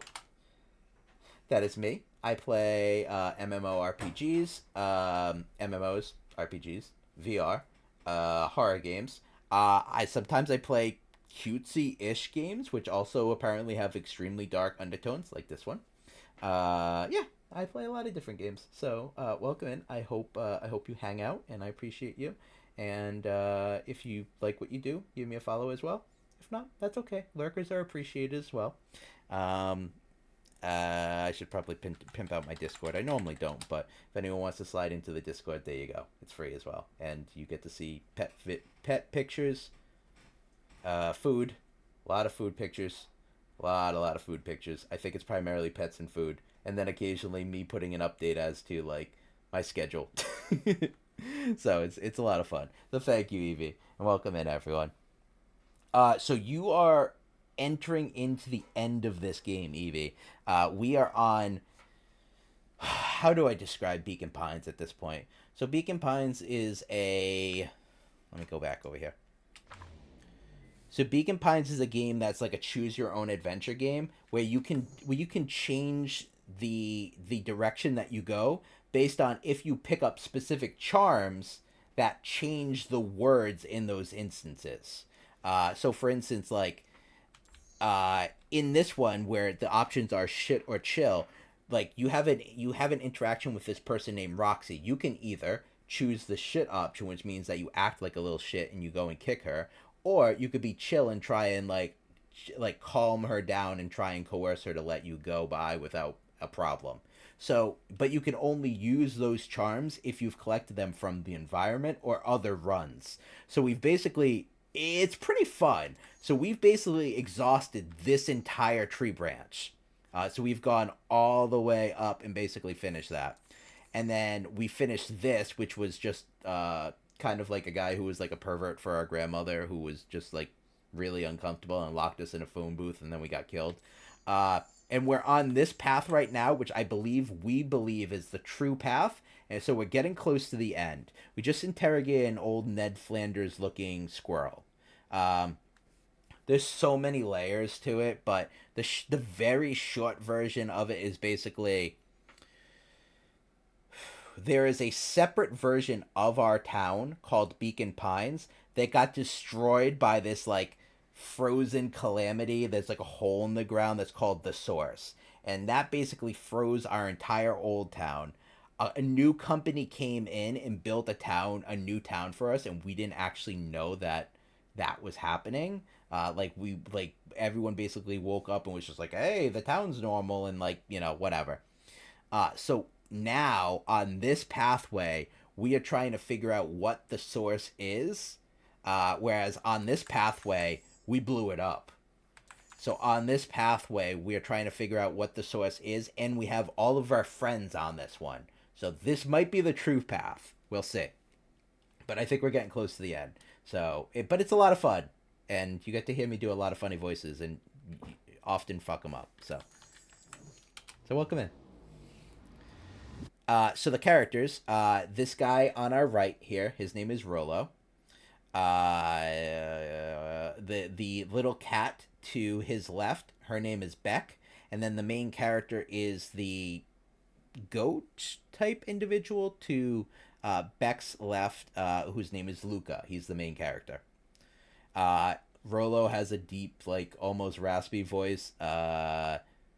Beck has a British accent, and Luca is, like, usually my stereotypical main character voice, which is a little bit less, which is a little bit more, high-pitched than my normal voice, I think. What about the History Museum? It got set up for the festival. No, that tent was set up by the Valentines. Everything they do is just a bunch of fluff to glorify themselves. Is there anything more reliable? The library.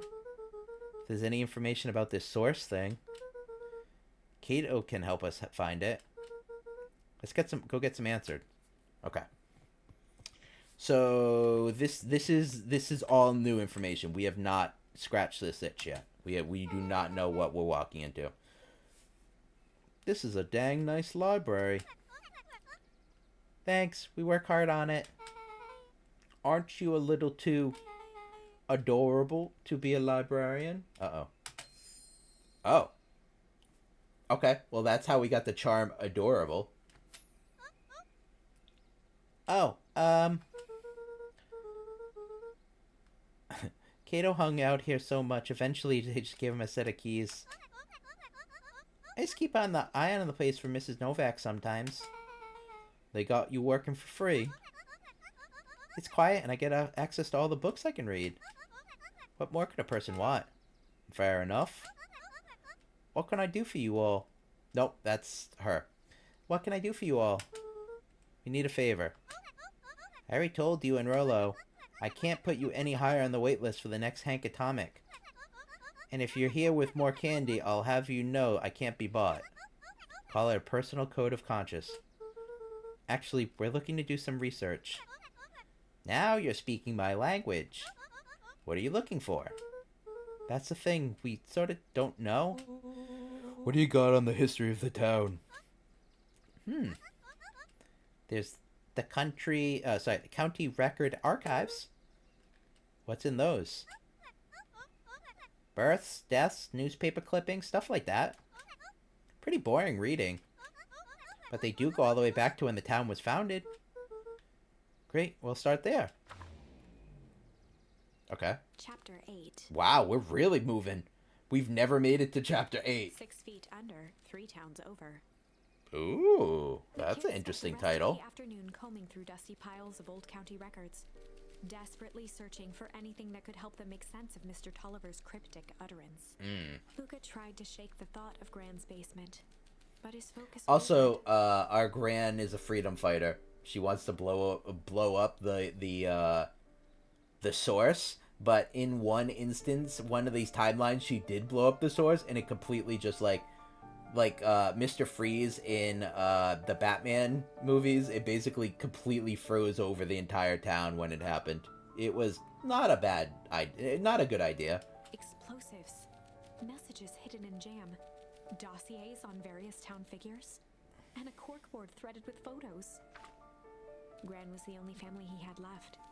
He still couldn't bring himself to believe the worst. The narrator in this is also very good. But the old map with the I looked her up because her voice sounds extremely familiar, and she's only ever done one other game, and I'm not familiar with it, so I'm like, I don't know why she sounds so familiar. Began to set, the kids were no closer to the truth. If I have to read any more records, my eyeballs are gonna pop. We have to keep digging. If I dig another word, I'm gonna end up in one of these asinine death records. Rollo Cotter lived a full and wonderful life, till he read so much boring crud that his brain oozed out of his ears. Rollo shut his book with That also should give you the context of the type of character Rollo is. If you've got a better idea, spit it out. You sound like my sister. Keep pushing your luck, pal. And it won't be boring country records that kill you. Damn, Beck. I'll put you in the obituaries myself. I'm from the mean streets of London, I am. Shank, shank, shank. Rollo muttered under his breath. You're a country record. Really? That's the best you've got? When I'm done with you, you'll be the footnote in history. Just like... Slammed her finger down on the open page before glancing down to read. J. Hartford here. I'd love to see you try. Hey, hey, hey! We're a little tired here. Let's just take a minute and... Something tickled the back of Luca's mind. Wait, what was that name, Beck? In the obituary, J. Hartford. From the Brookville Tribune 8 years ago. That can't be right. What is it? J. Hartford. That's my Gran's name, Juniper Hartford. Do we think that she was the first person who was revived from this science experiment? Interesting. Could be. Or maybe she assumed someone else's alias. Maybe they were two J. Hartfords. Mrs. Hartford is survived by her young daughter E. Hartford. My mom's name is Eleanor. Okay, this is getting creepy. If your Gran is 6 feet under, 3 towns over, then who am I living with? The question hung in the air. Ooh. Alright, gang, I gotta close up for the night. Beck rubbed her eyes. How late is it? Almost 10. Oh crap, Pa's gonna kill me. I gotta go. Yeah, my parents will be worried sick. Okay, I guess I'll just go home to the person who is impersonating my grandmother and potentially a terrorist. Have a good night, guys. What are you gonna do about the unconscious man in your basement? I'll think of something.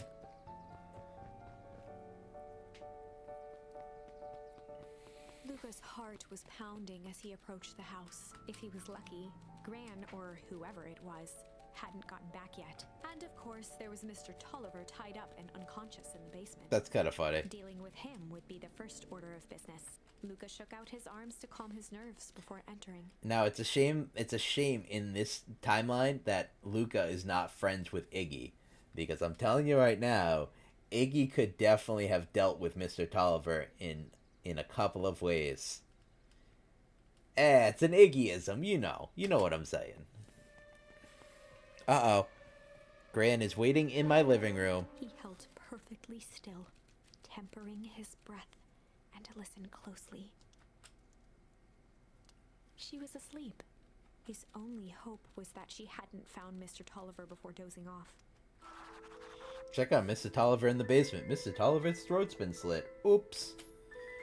Actually, I hope that's wrong. Well, the door is still open, so did Nan just not even bother fucking checking her secret compartment? Oh, he's gone! Oh.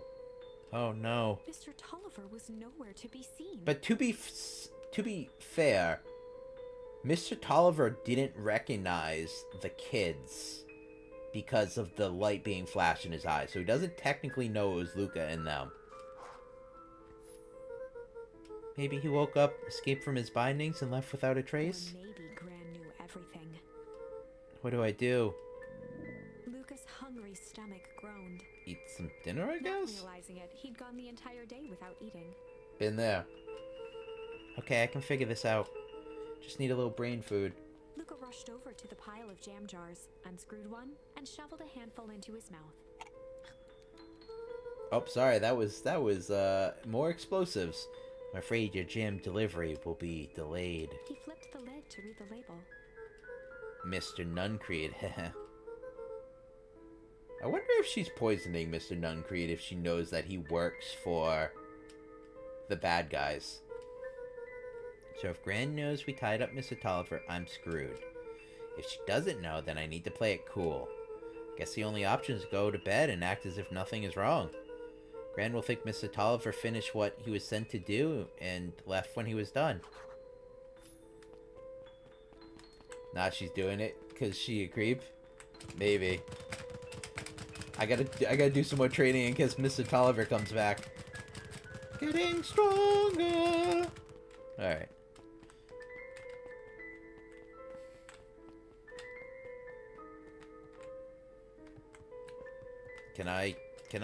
I really can't, like, we should close the secret compartment to all the, like, explosives in my basement. Oh.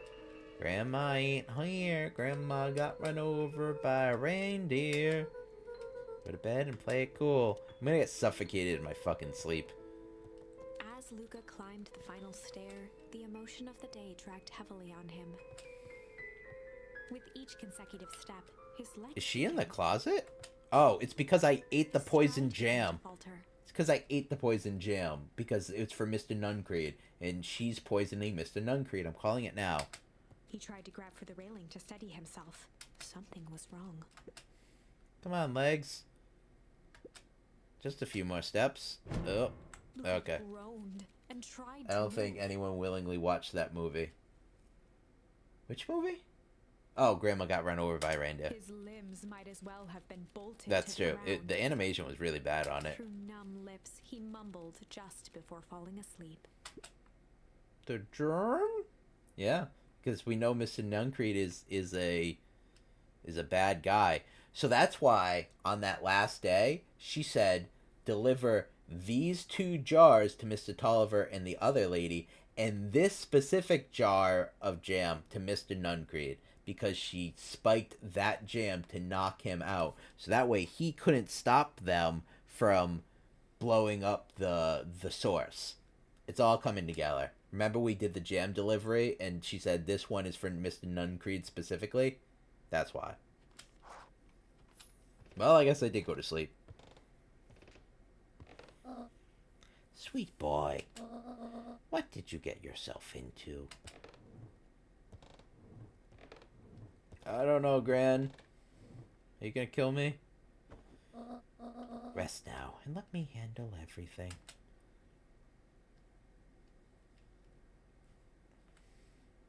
I mean... Chapter 9. Oh. Chapter 9? How many chapters are in this run? So technically speaking, we know that at the very least, Gran is doing this because of family. So I don't know... You know what could be the case? This is going to sound crazy. But you ready? Do you remember when we dipped the branch in the ooze, right? And what did it do? It grew flowers, and then everything started to wilt, right? What happened when we got some of that gunk on Beck? She started getting gray hair, right?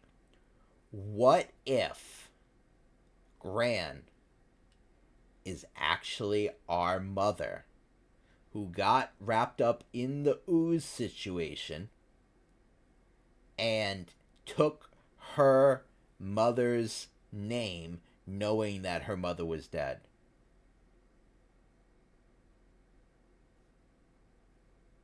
What do we think? Think that's a good theory? A speech to end all speeches. Luca awoke to find himself face down in bed. Because she would have become... If she got wrapped up in the ooze stuff, it might have withered her to basically take away most of her life. So she might actually be almost an old woman now because she got the gunk on her. And she was just like, well, my mother's dead, and they think I'm gone, so I might as well just take her alias. No one knows what she looks like, right? He moaned into his pillow. Because she would just basically look like an older version of herself, which you could say that you're his grandmother, and it makes sense. Or rather, why was she trying to drug Mr. Nuncreed? Which makes it even more uncomfortable that Mr. Nuncreed is trying to hit on your Gran, because now he's trying to hit on your older mother, your older widowed mother. Very uncomfortable. Shaking the questions from his woozy head, Luca snapped back to the matter at hand. The festival! Okay, so this has gotta be the run. Right? Like, we unlocked a couple more charms, but the charms didn't unlock any more pathways, right? No.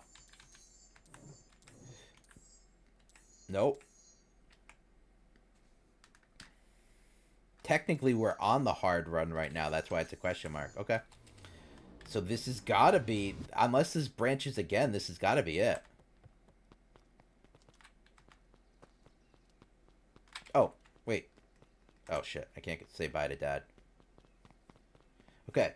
Nico, P5 Royal on sale on PlayStation for 60% off. Just picked it up. Oh my god, Evie. I'm telling you, the ending with the P5R stuff is worth it. It is worth playing through P5 all over again. Because the last couple of months are very, very good. I'll see you in 150 hours. Godspeed. I've been in there. I've gone through the Persona route. It's like, I'll see you on the other side. I'm... The only hint I will give you, Evie, is just to make sure that you prioritize the new gymnastics girl, which I think her name is Kasami, and the guidance counselor. Because if you do not have those social links up to a specific point from a specific day, you cannot max them out, and you will not get a good ending. I'm just letting you know that before you get immersed and then you're like, I am 125 hours in and I fucked myself. Yes, I'm letting you know that now because one of my buddies didn't do that and he was very unhappy. Gran put something in the jam. Yeah, we know. Secret messages for secret conspirators. Not this one. This one intended for Mr. Nuncreed. Put me to sleep. Whoa, ho, ho. Sly devil. Oh. I got another one. Sly. Oh, no. Does that open up any more pathways? I can't do a bunch more pathways. Tickle. Strange. Fight. Sly. Shame.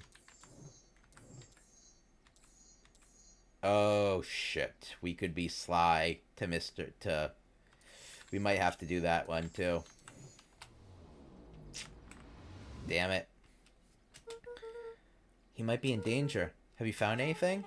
We looked around, but we haven't found anything odd. Your Gran is nowhere to be found, but Mr. Nuncreed is loafing around waiting for the speech. What speech? Mayor Gus just got up to the podium. Everyone is gathering at the stage. Let's get moving.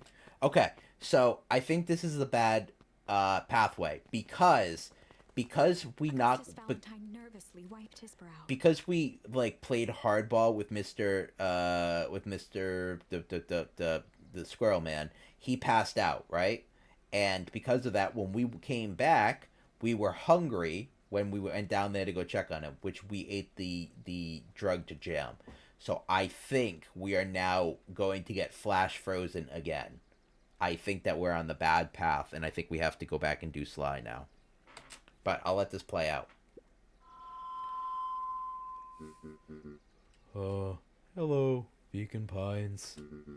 I'm Augustus Valentine, your mayor, and I suppose you already know that. Oh yes, before we get started, I just wanted to take a moment to recognize someone who couldn't be here today. This town wouldn't be where it is without my father, Sharper Valentine. So I thought we could begin with a round of applause befitting such a great man. Wow. Even that's more than the old codger deserved. Gus cleared his throat and awkwardly loosened his tie. Right. Where was I? William Kerr bounded on the stage with the energy of a preacher at a big tent revival. Gus Valentine, everyone. He gave Gus a hearty slap on the back and motioned him. Let's hear it for our mayor. What a great turnout. Oh, heck, I didn't prepare anything. But I suppose I could say a few words. Would be ashamed to waste such a beautiful podium. Mr. Kerr pulled a thick stack of note cards out from his vest. Community, conviction, commitment. These are things we celebrate at Perennial Harvest. For us, these are the pillars of the bridge to a better tomorrow. But I think it's time to add a new pillar. Change. Change is a powerful thing. It's exorbitant, unavoidable, and undeniable. And I am daggum thankful for it. Change is the reason we're all together today. It's hard for me to believe that it was only 4 years ago when fate brought me here. You also see it's turning gray right now.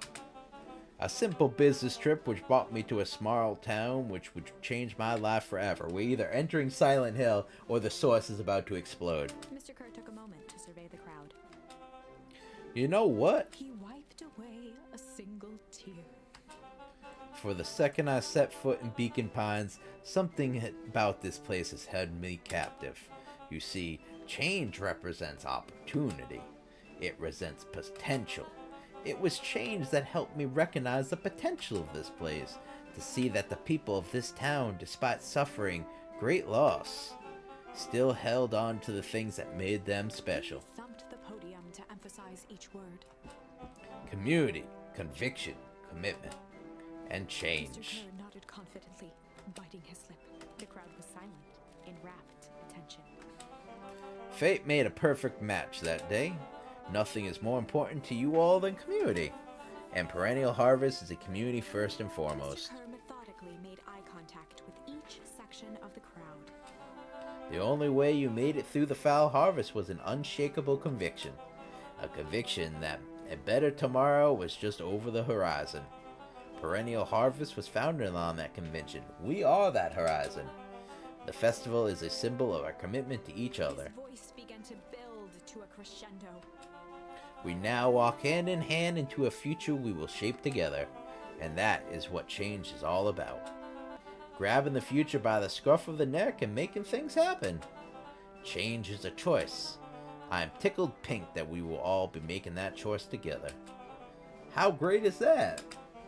Just imagine what we can accomplish. And there's the bomb. What was that? The crowd began to look around nervously. Don't worry, a little thunder isn't gonna ruin this day. Everyone remain calm. Mr. Kerr quickly flicked through his note cards. Where was I? Through all my travels, I've learned one true thing. One always reaps what they sow. We have all planted a lot of good in this town, and so it is with a happy heart that I can proclaim, He raised his hands up to the heavens. a harvest awaits! And everyone's frozen and dead. Yep. At that moment, a merciless wall of impossibly cold air Told ya. ripped through the crowd, instantly freezing everyone and everything. We in have to touch. beat Gran there. For a man like William Kerr, this was a fitting way for things to end, on a stage, with an entire town frozen in rapt attention for the rest of time. Nice. The end. There's that ice again! Yep. Whenever I think we're getting close, it comes along and ruins everything. Maybe we should just quit? No, we only have one more route. Just close the book, walk away, and never think of me again. Oh. No, I don't mean that. We got a little closer this time. Yeah. We just need to try again, please. Okay. Alright, we're gonna go back and we're gonna try Sly.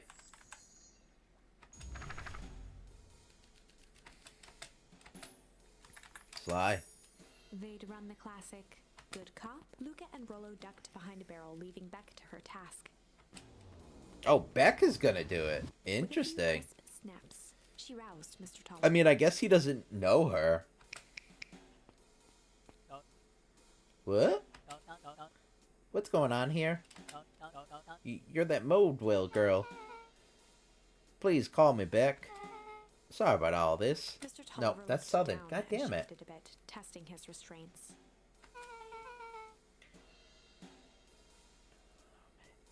It seems there's been a mix-up. You see, I'm down here for the same reason you are. Juniper sent you? Beck caught herself before letting the surprise manifest on her face. She'd already gotten him to reveal his relation to Gran. This was gonna be easy. You know how Juniper is with her precautions. Operation Sparkplug has us all on edge. I guess she thought you need some backup. But she sent a child? What better way to avoid prying eyes? Who would suspect a kid? I suppose that makes sense. Mr. Tolliver wriggled a bit in his restraint. Oh, I'm so sorry. Beck quickly removed the rope. That had to be uncomfortable. No, that's Southern again. That had to be uncomfortable. A little, yeah. But you understand. You never know who you trust in this town. Mr. Tolliver rubbed the growing knot on his forehead. Very true. So it turns out we're both here to... Twirled her hand, as if to prompt... Destroy the evidence? Beck shook her head and clicked her tongue. Yep, the old gal is nothing if not thorough. Mr. Tolliver let out an amused huff. She sure is. Can't blame her, though. If anyone were to find out that we're going to destroy the source, well, we both know how bad that might be. No one will know anything once I finish cleaning things up down here. Beck was on a roll now, playing... You sure you can finish this up on your own? Juniper trusted me for a reason. You can leave the rest to me. That's not the same accent. Good. There's one more loose end I'll go work on. Loose end? Oh, it's nothing, really. The other day I had the radio on scan while restocking the candy shelf, and wouldn't you know I intercepted an odd phrase in a perennial harvest transmission. Underground secrets. That's ominous. I think it might be a password, but Juniper dismissed it. Said it wasn't mission critical. What's the password for? You don't know. So we have a password, know when to put it? I bet it goes into the telephone. It's gotta mean something, right? Good thinking. You should probably go walk that out. I've got this under control. That's a relief. Between you and me, this basement gives me the willies. Heading for the stairs, Mr. Tolliver hesitated. Bye. She grinned and gave him a pat. With a shrug, he continued up. Guys catch that? Sure did. This whole time Mr. Tolliver had a candy shelf, but all he ever sells us is apples. Blinked slowly in disappointment. password, Rolo? Well, sure, but once things are back to normal, we have a words to talk about that candy shelf. Fine. In the meantime, I've got an idea. She turned to the table and... He said he heard a password on the radio, and a good spy transmission is never what it seems. each scrap of paper. You just need to find the hidden meaning. Okay. What's another word for underground? Buried? Covered? Could it be a cover-up? Maybe it's one of those letters and number thingies. So U would be 21, N would be 4, D would be... Oh, this is an anagram. Nuncreed's drugstore. Oh, wow. Actually fucking solved it. Luca and Beck looked at Rolo with amazement. Rolo, that was incredible. Well, it's either that or Kren's nude drugstore. Kren's nude drugstore. Yeah, I think you were right the first time. How did you do that? What can I say? I love ciphers. Well, I guess we know where to go next. Alright. Music's playing. I think it's motivating me. I think it's like, hey, you're on the right path. It's getting me half to death. Sorry. Kids haven't seen Mr. Tall around, have you? No. Nope. Got me waiting around like the last slice of pie. I swear that man would be late to his own funeral. Alright, bye. Bye. Thank you, Jorgen. We're running out of time. Have a good stream. It's getting late, so I'm off to bed. Bye, Evie. I know. I'm running late. I'm running late. I want to go to bed, too. It's almost 10 o'clock. Night, Evie. Thank you for the raid again. I appreciate it, pal. You're late, Augustus. Sorry, sister. Always caught up with work. Work? You? I had a few details to lock down for the festival. Oh? What do you have to report? What is this insipid town festival really about? I think Mr. Kerr really does want to do something good for the town. He's actually a pretty nice guy. You should spend some time with him. I didn't pull strings installing you as a mayor so you can make friends. Your job is to help me figure out what Kerr and Perennial Harvest's true intentions are with this town. We have a responsibility. This is our father's town. Was. Excuse me? This was our father's town. He's gone, Eris, and he isn't coming back. Father left us with nothing but problems. Mr. Kirk came here and offered us help. We accepted that help. We didn't agree to them turning Father's warehouse into a toxic dumping ground. That's just a temporary arrangement. That glow can be seen from our damn backyard. They're dumping their nasty little secrets on us. When all inevitably goes wrong, who do you think will be blamed? Eris's cry hung in the air. We have a new choice to make now, sister. This town is going to change whether we like it or not.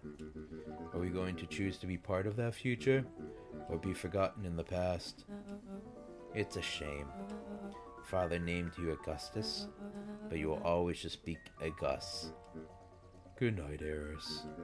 I'll see you at breakfast tomorrow. Did we walk in on something? It's getting late, children. Okay, bye. Oh, let's see what the little secret keeper has. Secret keeper?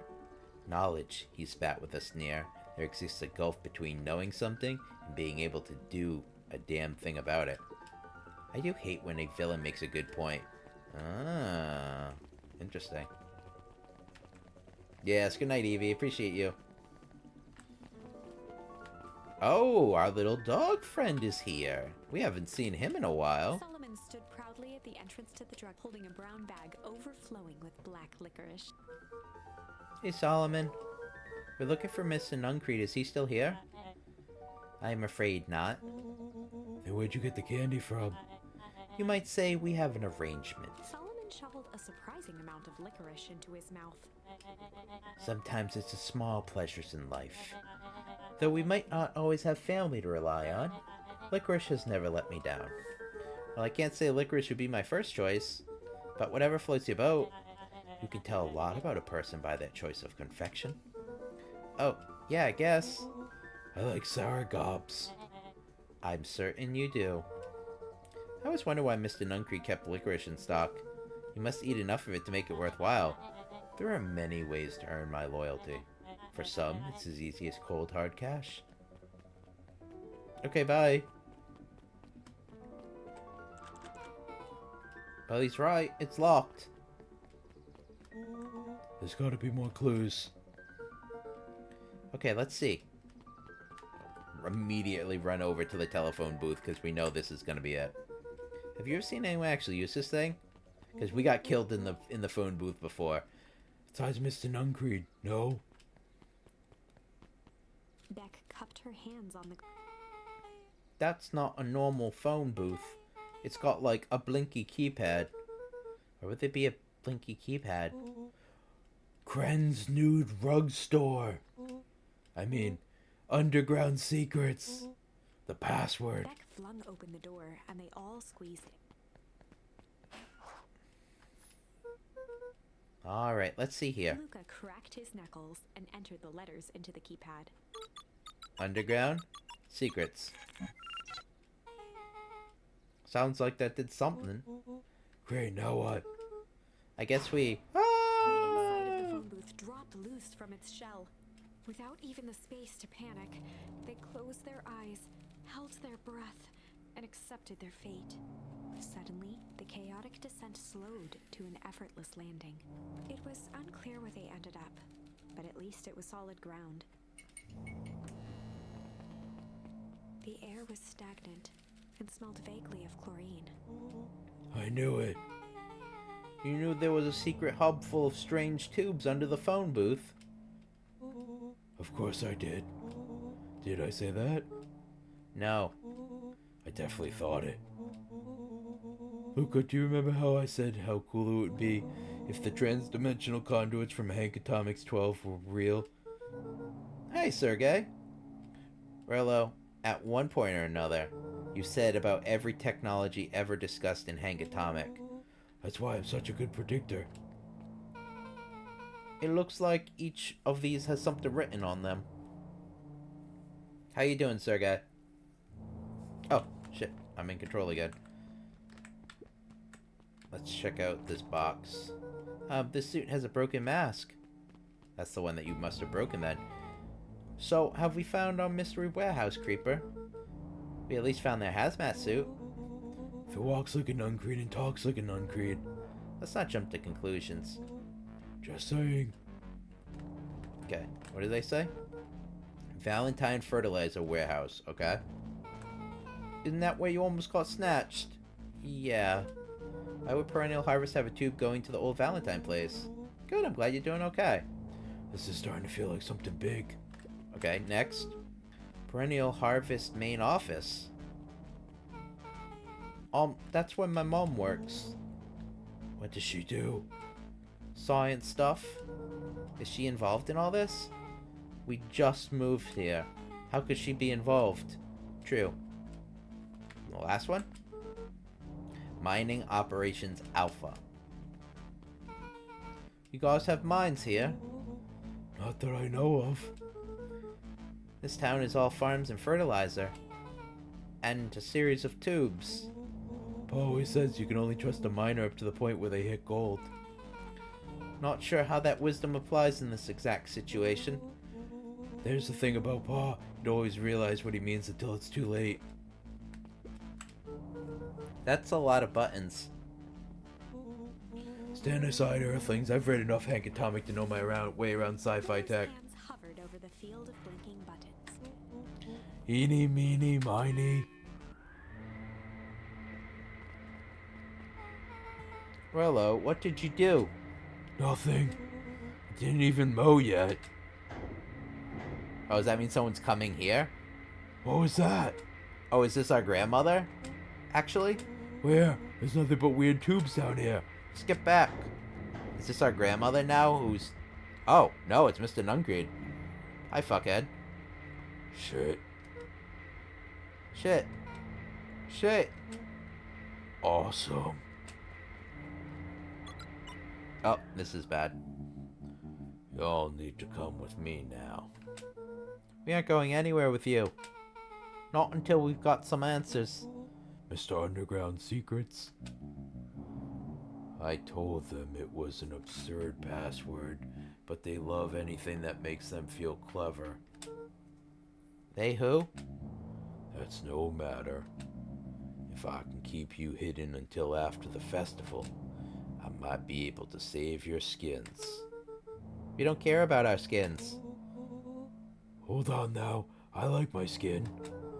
This all stops now, Nuncreed. Joseph waited for a moment in silence. You sound like him. Just doing some management of a YouTube channel. Of your YouTube channel, Sergey? Or someone else's? Who? Well, Walt. You don't get to talk about my dad. You know, your father and I were friends back before. He gestured toward the strange tubes. All of this. I didn't know that you had YouTube videos, Sergey. What do you do on your YouTube videos? That's a lie. It's true. I used to bounce you on my knee. What happened? Same thing that always happens. Reality, complications, life. We were a team, Walt and I. An idealistic doctor and a bright-eyed pharmacist. Both hell-bent on helping folks. And then he sold your father out. So you were his sidekick? I play accordion and sometimes sing. Oh, I didn't know that. That's pretty cool. No. We were partners. He helped the patients and I helped him. Yup, total sidekick. Nuncreed let out a growl of a sigh. That's pretty cool. I didn't know that you did that. That's a lot of fun. Luca, I need you to know this. I need someone to know this. One day, Sharper Valentine comes to us. Says he's got an opportunity. He'd found something he didn't quite understand, and he was willing to pay us both handsomely to help him understand it. And my dad said no. Your father and I both believed in helping people, but the thing I could never help him to understand was it's got a lot easier to help others if you help yourself now and then. Classic sidekick into villain plotline. Walt loved being righteous almost more than he loved his family. He was wrong about one thing, though. When he begged me not to take Valentine's offer, he said, "Joseph, if a person says yes one time to Sharper Valentine, he'll make sure they keep on saying yes to him until the day he's dead and gone." He shook his head wistfully. Sharper's gone, but he's still got me saying yes. Is there a point to this sob story? Not really, no. Just an old man trying to delay what needs be doing. Nuncreed took a menacing step towards the children. I tried to keep you safe. I tried to keep you and Juniper out of this, but you forced my hand. Luca began to laugh. What? You don't really know? My grand isn't out of this. She's been scheming right under your nose. Juniper? Seems like she's planning on crashing the town's party. She's going to disrupt the festival? Why would she? The color drained from Nuncreed's face. How does she know? Apparently she knows a lot of things. What? Let's just say this isn't the only underground lair we've busted into today. And honestly, hers is way cooler. She's got maps and explosives and big intentions. And bad intentions, big man. Nuncreed grabbed Luca by the shoulders. Oh shit. His eyes Go on, I can send you. reflected. Yeah, that'd be awesome. Definitely send it to me. Send it to me, Sergey. I'd love to see it. You need to tell me what she's going to do right now. She doesn't understand what it is she's messing with. Tell me now. She's in danger, boy. I don't know. She had a map with a worker funky in town square. The fountain, but why would? A jolt of realization struck Mr. Nuncreed. She knows about the source. What the heck is the source? She tries to destroy the source. It could catalyze, and dear God, she's going to freeze us all.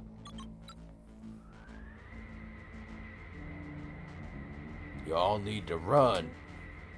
Run where? Away. As far away from this town as you can get. Head west and don't look back. that did not go how I was expected. So, but you're totally following him, right? Totally. See you on the other side. You good? Yup. I love this town. Whee! Chapter 8. Oh my god. The cold, hard. We gotta be getting to the end. This has gotta be it. Beck leapt up, allowing the suction to yank her into the dark. Alright, well this looks like there's one more ad time because it's coming in another minute and 19 seconds. So it seems like this is gonna be the last ad break. I said that last time, but I didn't know there was going to be this much left. So I really do think this has got to be coming to the end of it now. Alright, be right back. We'll run the ad break one more time, and then hopefully we finish the fight. Halo 2 style. Dun-da-da-da, dun-da-da-da. I'm going to be running fishing during this one, so I'll see you guys in a few. Okay.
Hi. So I have some bad news. I just Googled it. Just to peek. There's more than I anticipated. So, I'm looking at this, right? And it's chapter 8, The Cold Hard Truth. So I peeked. So there's an entire chapter of The Cold Hard Truth. And then there's another chapter. Yeah, it does, Lee. There's another chapter. And then after that, yeah, there is. So there's after that, I think it takes you back to a different segue.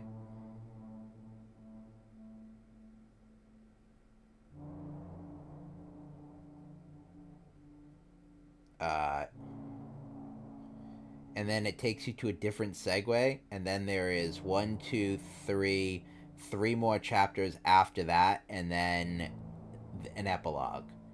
So it seems like there is 2 more chapters on this line, and then it's gonna split again for another 1, 2, 3, 4 chapters and an epilogue. And if each chapter is roughly an hour, give or take, yeah, that's another stream. So, I didn't finish it tonight. I was really hoping. I thought we were close. Because I was pretty sure it was like a 6-hour game and we've been playing for like 8. But maybe I've been fucking around too much. Or maybe I'm getting too much of the side story stuff. I don't know. So, it shall be continued. So, I'm sorry to say that this is not finishing tonight. But it's already 10 o'clock. I normally only stream until 9 during the weeks. I'm already very tired. I have an important meeting tomorrow. I was in class all day. I'm fucking beat. So I'm pretty pooped. I'm pretty pooped. And especially if there's not it's not done within the next hour. It's gonna be a while. So I think we're gonna go do a raid. I think that should be a good way to call it. Tomorrow we are going to, well, let me get the raid going. So, I think we should raid Cass, because Cass is good people, and I don't think I've raided Cass, like, maybe ever? Not 100% certain. At least it's a good game. It's true. It's a very good game. I